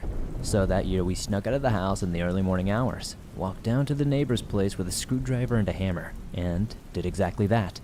We took his front gate off the hinges, walked like 1 mile down the road to his neighbor's place, then left it in the front yard. We did stuff like that for the next couple of years, each time getting more progressively bold, screwing with him harder and harder until it got to the point that we struggled to top the previous year's prank. It got to the point where we stole a considerable section of this white picket fence and just threw it into the cornfield across the highway. We put some work into that, dismantling it piece by piece so as not to make much noise and wake the guy. I mean, it sucked. We never got to hang around to see his reaction. But imagining him going outside in the morning and going insane with rage was enough to keep us amused. So this one year we walked up to his house in the middle of the night and saw something we had never experienced in a million years. This neighbor hated Halloween and never ever put up any decorations or anything. But that year we turned up to see this Grim Reaper on his front porch. It wasn't just some dumb looking scarecrow type thing either, and it seemed like the guy had put in a lot of work getting a hold of actual mannequins or stuff, as well as the spooky looking black robe stuff to dress it in. But since he was a farmer, he did have much trouble getting a hold of the old rusty And since he was a farmer, he didn't have much trouble getting a hold of an old rusty scythe leaning against it. I mean, yeah, it was kind of intimidating. He had only put it there to try to scare us off, but we weren't about to be removed from our little yearly ritual at this point. Nothing short of a tornado could deter us from getting our revenge for him being so mean to us that Halloween night. But right as we start to dismantle his fence, in almost absolute silence, I notice something out of the corner of my eye. Or rather, I see the lack of something so subtle that it takes me a minute to realize what I wasn't looking at. At some point as we were taking his fence apart, the Grim Reaper statue thing just stood up and disappeared. I stopped what I'm doing, looking around the front yard trying to spot where it could have gone. I whispered to my brother, "The Reaper is gone. Did you see it move?" At first he looks at me kind of like I'm crazy, but then he too starts getting pretty freaked out. We're just crouched down, tools in hand, in dead silence of the night, realizing that we had been a little too overconfident in our yearly pranks. We didn't quite understand what was happening. That's when things went wrong for us. "Let's get out of here," my brother whispered, and we immediately got up and started jogging back towards the highway. Then out of nowhere, the Grim Reaper is standing in front of us, with that giant old rusty scythe in his hand, blocking our escape. It hadn't been a mannequin that was set up on the front porch. It was actually him. He dressed up like some dumb decoration and just stood there still as a statue, waiting for the pranksters to arrive. There was one drawn-out moment when we locked eyes with the guy, who had taken down the hood and black robes he was wearing. Then we just bolted. But since he was blocking the way and the road out front, we had to run back through his property, climbing over a fence and into a cornfield to get away from him. He was fast for an older guy too. Like maybe it was just all the anger from having been victimized year after year, but somehow he wasn't weighed down by the scythe. And those robes, for whatever reason, he opted to keep on, didn't slow him down at all. I was scared, sure, but I figured we'd be able to get away. But remember how I said we had to scale a fence to get away? Hopping down the other side didn't go well for me. I badly sprained my ankle when I landed. That was when I got terrified when I realized I couldn't get away from the guy. My brother kept running, and I wanted to shout after him to help me, but I knew that shout would give away my position to the guy. So I kept my mouth shut. So picture this scene. I'm hiding in the cornfield, so scared that I'm covering my mouth to keep from breathing too heavily, while the furious scythe-armed guy is stalking up and down the rows looking for me. Every so often I had to just limp to a hiding spot further down away from him, trying my best not to rustle any of the stock so I wouldn't betray my hiding spot. It was the middle of the night, and maybe the guy's eyesight or hearing was failing him, but I managed not to get myself caught. I kept stumbling further and further away until he gave up and headed back to his house. This was completely and utterly terrifying, hearing him say stuff like, "I'm gonna cut you up into little pieces and feed you to my pigs." The tone of his voice was telling me he meant every word what he said. So yeah, as you can imagine, I was pretty close to peeing my pants many times, knowing that I just couldn't get away fast enough. Needless to say, we didn't try any more pranks on that guy after that.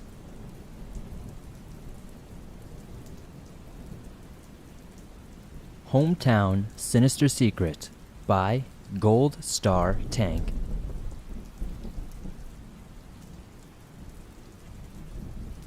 I grew up in a small town in east central Iowa. At first glance, there isn't much to see. It has only one stoplight on its main road. The downtown area is along the main street and is lined with old buildings from the 1940s. It has a Carnegie Library on the south side of town, and to the west you'll find the fairgrounds and the dirt track. As for the things it is known for, the town doesn't have much. A fantastic county fair that brings in people from all over the state, and a special cream crescent pastry that will keep visitors and townsfolk happy. But that's not why you're here. You want to know what dark and scary things have happened in my hometown's past. For any music lovers, you may be saddened to hear that Buddy Holly and his band had their last meal in my hometown. They had dinner at a diner called the Greasy Spoon before driving north and making their fateful flight into history. My grandmother lived in that town nearly all her life, and said that particular diner was a horrible place and went out of business decades ago. This bit of history is pretty well known among the older population and to those who like to study their town's history. But there is one more thing that is not nearly as well known. If you were to travel to the northwest side of town, you'd find lots of sprawling cornfields and a few old farmhouses dotted around the area. But in the middle of the old cornfield, sitting away from all the other buildings, stands a tall brick building called the old Cedar County Home. The county home was built in the early 1900s as a poor farm for those less fortunate to have a place to stay and work. However, not everybody liked this idea, and on an opening day, one of the head of staff was attacked by a resident with a pitchfork. The records I have looked through have yet to say whether the poor staff member survived this attack. Later, around the 1930s, the building gained an addition in the form of a mental asylum which soon took its first patients. This particular time was a rough time for everybody in history, and the home's occupants continued to grow until World War II began. After the war, the poor and farm side of the house began to diminish while the mental hospital, now called an insane asylum, continued to grow. It was at this time its most atrocious happenings took place. The head nurse of the asylum didn't like her patients very much, especially the insane women who either were or happened to become pregnant while there. The story goes that the nurse would be quite cruel to the pregnant women and make them work outside or do extra chores even though they could barely stand. When it came time to give birth, the nurse would drug the mothers so severely that they would be unconscious, and as soon as the baby was born, the nurse would take the baby away and kill it, later telling the mothers that their baby was stillborn. The nurse was let go after a while, and the home began to fall into hard times, sometime around 2004, when its last residents were transferred elsewhere, and this place was finally closed. A farmer bought the house and the land, but they still stand as a reminder of their cruel past. The locals who do know about it say that it is probably a drug den now, and most agree that it's undoubtedly haunted. As the home is on private property, exploring the remains of the building is challenging unless you want to risk getting arrested or shot at. However, some people have found a way in, shared photos online. Most of them aren't too scary except for one that caught my attention immediately. The words, quote-unquote, "I see you," were spray painted in black. The future of the home is uncertain as the farmer uses the land for storage and has left this place in particular untouched all these years. But one thing is clear, you'll never catch me out there after dark.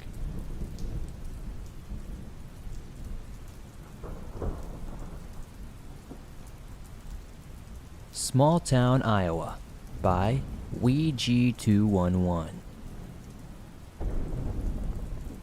A little backstory before we begin. I'm 17 years old, I'm a male, and I live in Iowa, presently residing in a small town, so small that it has to be in parentheses on a map.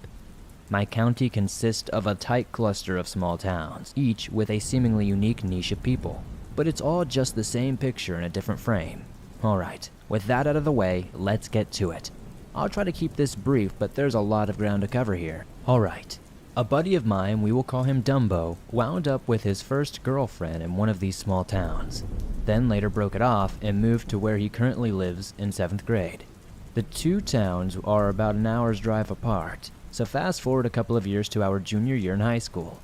At this point, Dumbo and I are 16, and he's shifted through a couple of girls but won't stop talking about his first girlfriend, back in 6th grade. In due time, they get back together, and him driving over to this other small town every Friday becomes regular. He stays a little later every time, and eventually starts spending the night there.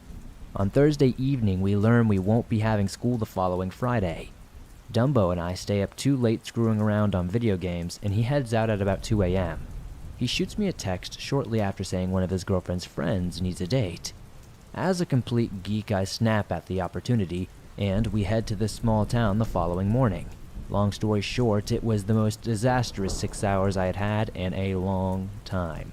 I'll spare a lot of the details, so fast forward a few months. Dumbo has since broken up with his girlfriend for unexpected reasons. Apparently she was biting him frequently, always drawing blood. She would call him almost every couple of hours, and I'm told she went berserk when he didn't pick up, leaving many voicemails, sending tons of angry text. She picked up a fascination with Twilight in recent times as well, and that translated a little too much into her real life. Despite this, Dumbo didn't break it off until November of 2014. After the breakup, she still texts him saying how she'll wait for him and all that good stuff and she'll always forgive him. Pretty odd stuff. Still needs to be finished though. Remember that girl I was set up with? She was apparently a bit too physical with Dumbo's girlfriend's sister. Not even just roughing her up a bit. She had to go to court for a R-word case. Dumbo still gets texts from this chick, and I'm told the girl I was set up with quote-unquote misses me, which gives me shivers. This is pretty outlandish and nearly unbelievable, but this is all entirely true. Some people are absolutely insane, and you should be very careful who you set your friends up with, especially if you don't know who they are.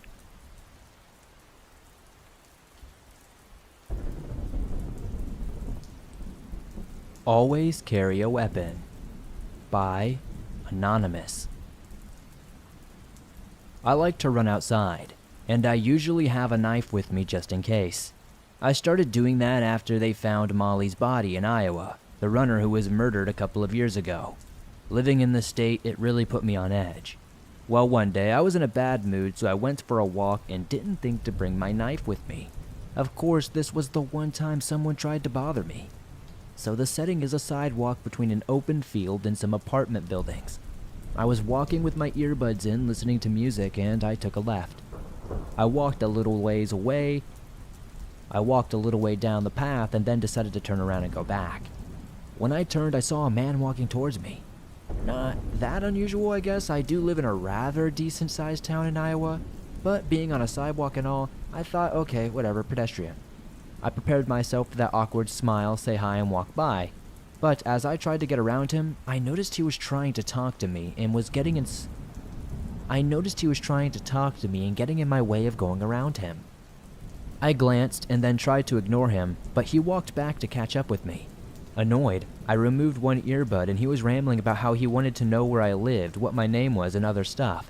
I just pointed in a random direction away from my apartment and lied about my name while picking up my pace.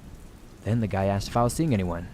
I said yes, I'm married, and then he started carrying on about how he was sorry and how he didn't want to get in the middle of anything. Sure, because I would leave my husband for some random weirdo in the street. Suddenly, a girl from the apartment building across the street shouted at me and waved her arms, so I ran towards her. The guy hopped in his car, turned around, I assumed he was driving by, and pulled over to follow me, and took off. She asked if he was bothering me, and I said yes and thanked her. I don't know what would have happened if he tried to go beyond this level of creepiness, but I'm a lot more cautious now, and I never forget my knife.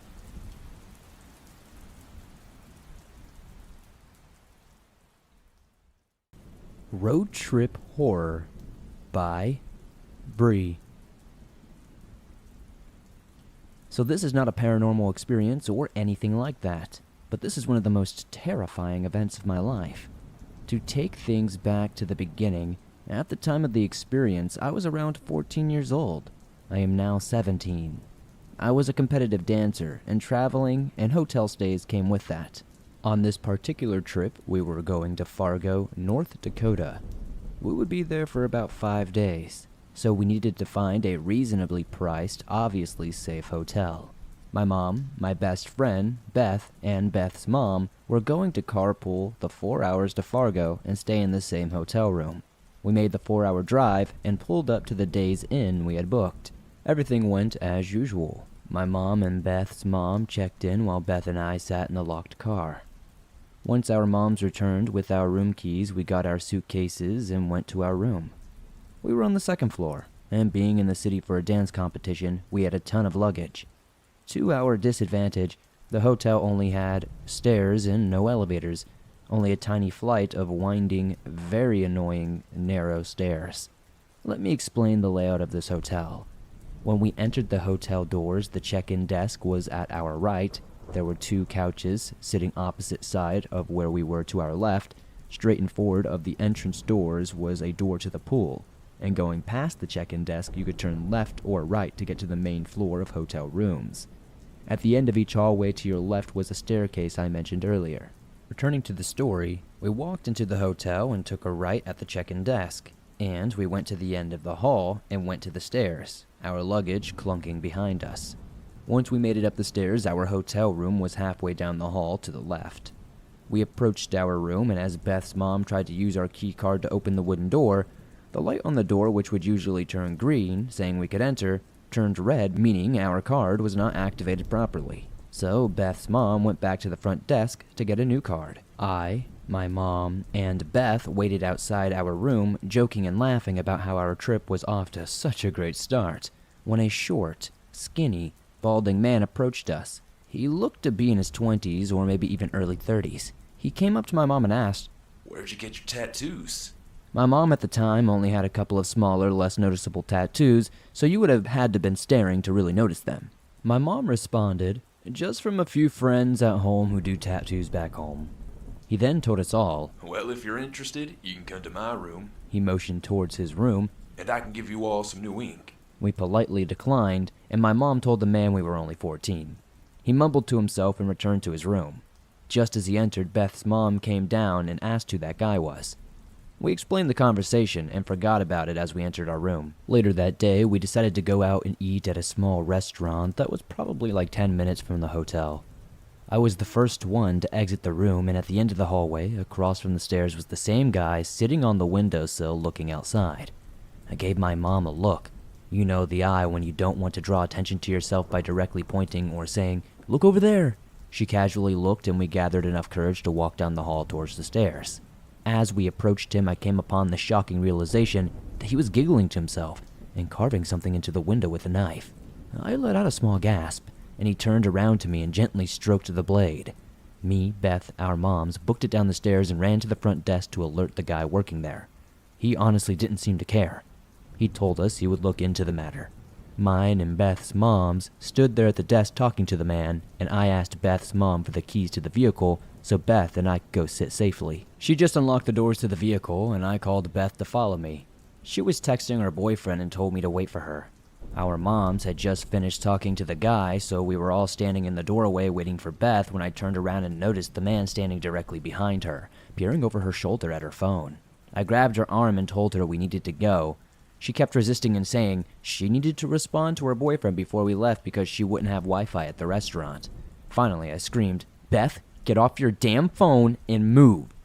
We got to the car and got in. We drove to the restaurant, and Beth and I were hysterical.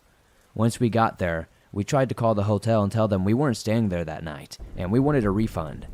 The manager was reluctant and asked us to come back so we could talk about the situation. I don't know why, but we went back and gathered up all of our belongings as fast as we could, throwing whatever we could fit into whichever bag was closest. Beth's mom was so freaked out she was throwing up heavily in the bathroom. I honestly have no idea when the police were called, but as we exited our room, the man's door was open a crack, and an older woman sat there. I think she was trying to calm down the creepy man.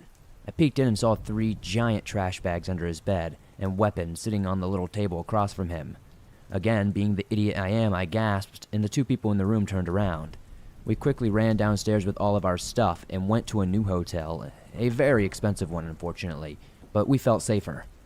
The front desk worker at the day's inn was just a part-time guy, and his shift had already ended.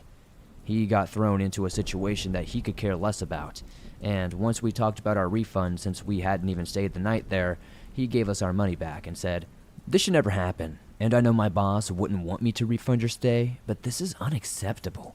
And if they want to fire me for helping you guys out, then so be it." God bless that guy, and I hope he knows that he was a godsend in that moment, even though it probably was just him not really caring about the job, but he did seem a little concerned towards the end once we saw how creepy this guy was being. I don't know what were in those garbage bags. I don't know why this guy had so many weapons. I mean, I'm talking about guns, knives, maybe even swords or machetes. I don't even know how to explain it. It looked like a freaking medieval display in there. I'm just lucky that me, my family, and friends all got out of there safely and didn't have any other bad times on that trip to North Dakota.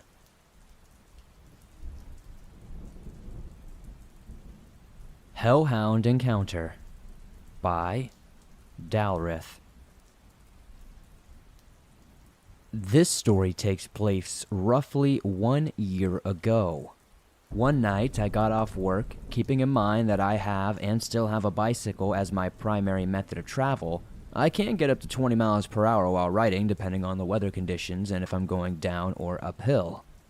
I rode the most direct route to my apartment, roughly about 3 miles from work. While traveling down this road, I felt uneasy.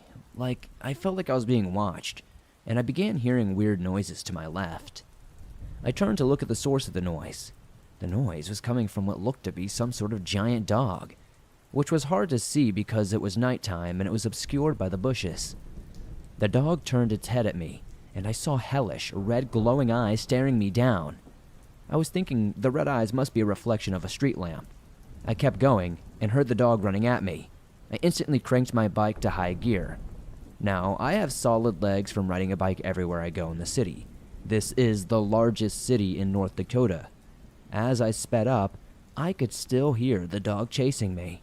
I looked under my arm, and this dog was not a stray nor a coyote. This dog's eyes were glowing a deep crimson red. With every bit of strength I had, I got my bike to go faster and faster, easily breaking 30 miles per hour if I had to guess. I thought my legs were literally going to explode. This thing was chasing me for blocks. It got incredibly close, and at one point I thought it would take me off the bike altogether or at the very least swipe at my tire.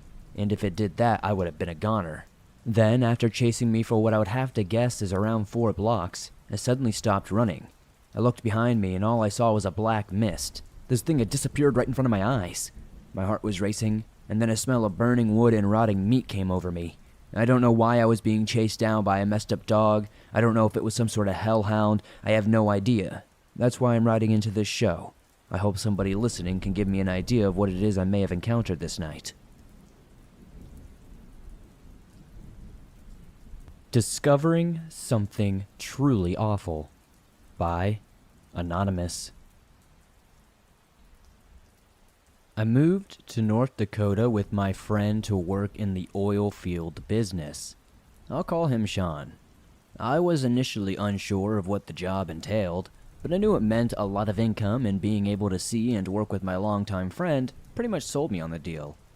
As it turned out, I loved the job. 12-hour days on the day shift with the kind of money we were making was the easy street in my opinion. All we did during the day was stay on site and ensure the place didn't burn down. The job was perfect. This all came to a halt one day when my boss came to me and asked if I wanted to work the night shift instead, and even go around to different sites. We all know if your boss is asking, it's likely not wise to say no. So I accepted. I checked 6 sites thrice a night with 2 hours of downtime between each site. Now, to give you an idea of the placement of these sites, imagine places at least 15 miles apart, sometimes even further, in the middle of nowhere, with only farms and dirt roads near for miles. That's how these sites were and how alone I'd be out while at night. Another thing is winter was setting in, and we had constant snow and blizzards. Now that you got a great visual of my situation, I will begin to explain my experience while working the night shift. There was one site. Out of all the particularly creepy sites, this site was the farthest away on my route, and is the most dimly lit. Cliché, I know. Arriving at the site, I pull up to the pump house, put on my gloves and a hard hat, switching my lights on as I do. I step outside. Walking around, I'm careful with my steps as the headlight only illuminates what you're looking at. Everything else is pitch black, cold, and snowy. The thing about the snow is you can tell if anyone has been around or is around, but there were no truck tracks, no feet prints, nothing like that. My usual search goes from left to right, looking closely for leaks or potential leaks on the tanks roughly 20 feet tall by 10 feet wide. Coming up on my last tank, I noticed a pair of white tennis shoes dart behind a tank. At first, I thought I was just seeing things. Why would anybody be out here without a truck, and why would they be out here in the cold? This made my stomach sink partially out of confusion, but mostly because I was 20 miles away from any civilization, and it was like 15 degrees outside. The thought again crossed my mind.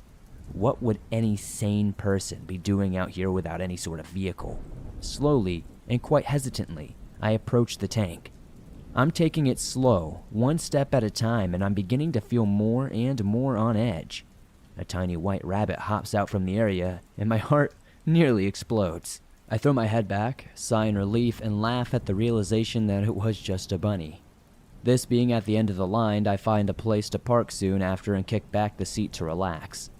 You need to understand sleeping on the job isn't something you're supposed to do, but it happens sometimes, and before I knew it, I was out like a light. 40 minutes later, my body spazzes awake, and I look around to see no one. Needing to pee, I step out, but freeze before I can even step on the ground. There are now tracks in the snow leading to my truck. But these aren't rabbit tracks.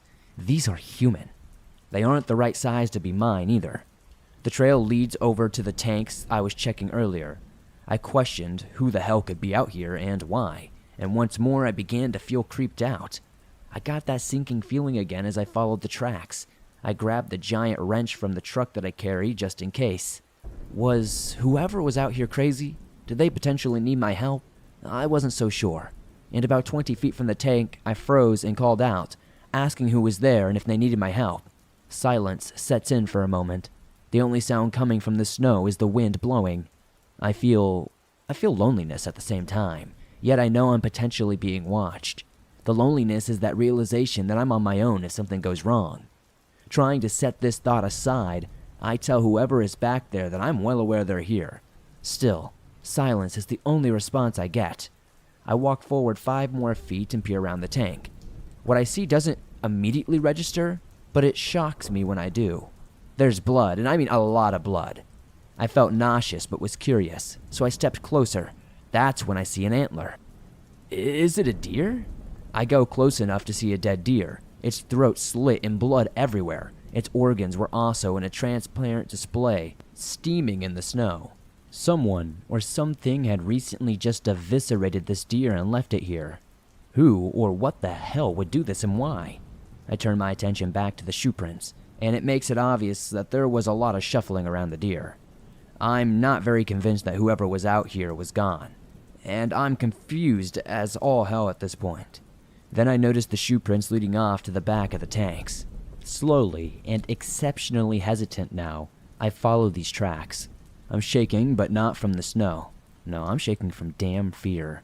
The tracks themselves appear to be blood red. The trail leads to a drop-off, and I peer down into the distance. About 40 feet away, I see something that makes me basically poop myself. I swear I see a half-human face looking back at me from over the hill.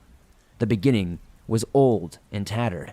The long, mangy hair, blood from the nose, everything was just hard to describe.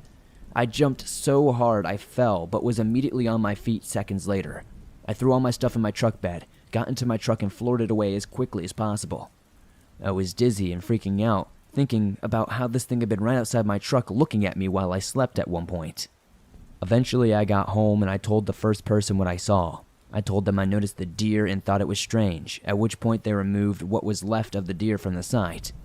Another resident of the area who is significantly older than me who was on site that day mentioned it looked like a couple of coyotes got to it and were trying to drag it out of a predator's sight. I knew better though. I worked with this company, and I still work with them now. I still work nights and have to check on this site. I'm always in and out in minutes, I never linger, nor do I sleep while I'm out there. I don't know what the heck that thing was, but I don't want to find out either.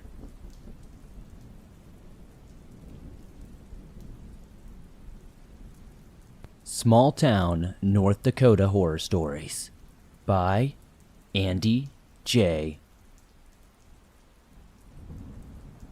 This happened to some of my buddies and me during the summer of 2021 after my high school graduation.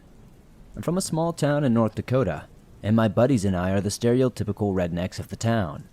You know the type, who drives loud trucks and is always armed somehow or another. We were doing the most, and especially what teenagers do for fun in the Midwest, driving around and shooting signs. When we get low on ammunition, one of my friends, we'll call him Gary, recommends we check out this snowmobiling warming hut where he's experienced some paranormal activity. Now, my buddies and I are all Christians and are very religious, but we couldn't pass up on this opportunity either because we were also buzzed, or maybe it was because we were dumb teenagers with nothing to do. So, we arrive at the old shack and sit in my other buddy's car. We'll call him Larry. He has an F-150. We turn off the headlights and the dash and look and listen. Even though I didn't believe in the paranormal and was quite skeptical at the time, I felt reassured that I had my AK with me. It's important to note that in North Dakota during the summer, it can get pretty hot and it's highly dark in the evening. We were all content, feeling good, when someone in the back seat suddenly said it felt like he was being watched. After that, he said something kinda weird. I flipped off the safety of my AK and tried to be aware as possible. And then suddenly they shouted, "Holy crap!" in the most terrified, helpless voice I had ever heard coming from them. He tells us to look in Larry's rearview mirror. What I saw was genuinely horrifying. In his rearview mirror stands this glowing white figure, roughly 7 or 8 feet tall. It's only about 30 yards from us, peeking behind a tree. Larry throws his truck in reverse to get a better look, but just as abruptly as it appeared, it was gone. I fired a few rounds in its general direction, and immediately after I did, the air went cold. After that, Larry floored it, tearing out like we were in the Dukes of Hazzard. We were all spooked to our bones, but one of my buddies, we'll call him Barry, says he never saw a thing. Now, the white figure was terrifying, but the creepiest part is why didn't Barry see what we all saw?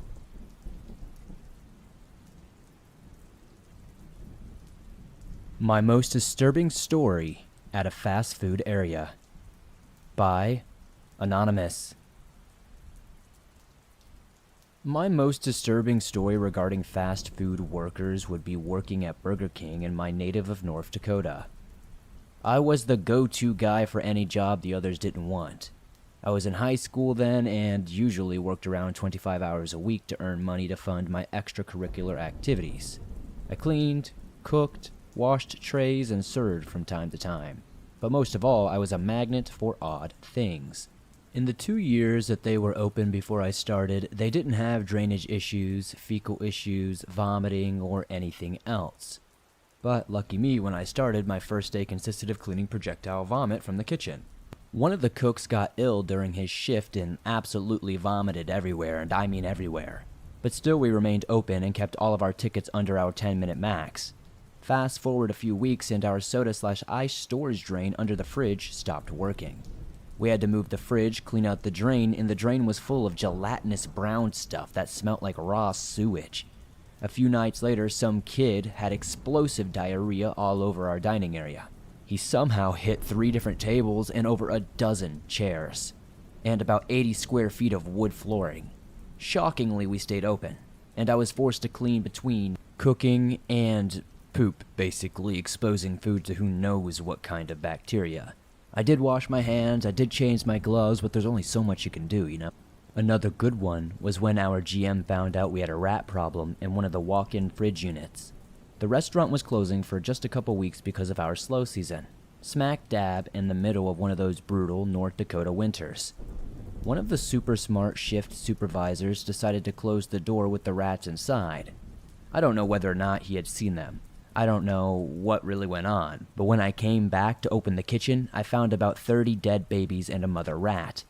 This was bad enough on its own, seeing all those twisted up babies quiet with their mother nearby. But when it came to donning the gloves, picking up their little bodies one by one and tossing them into plastic trash bags, it turned out one wasn't as dead as they appeared to be. The moment I laid my hand around the mother rat, she woke up. I have no idea how she wasn't dead. I mean, she mustn't had any food or water for quite a while unless she had somehow found a way.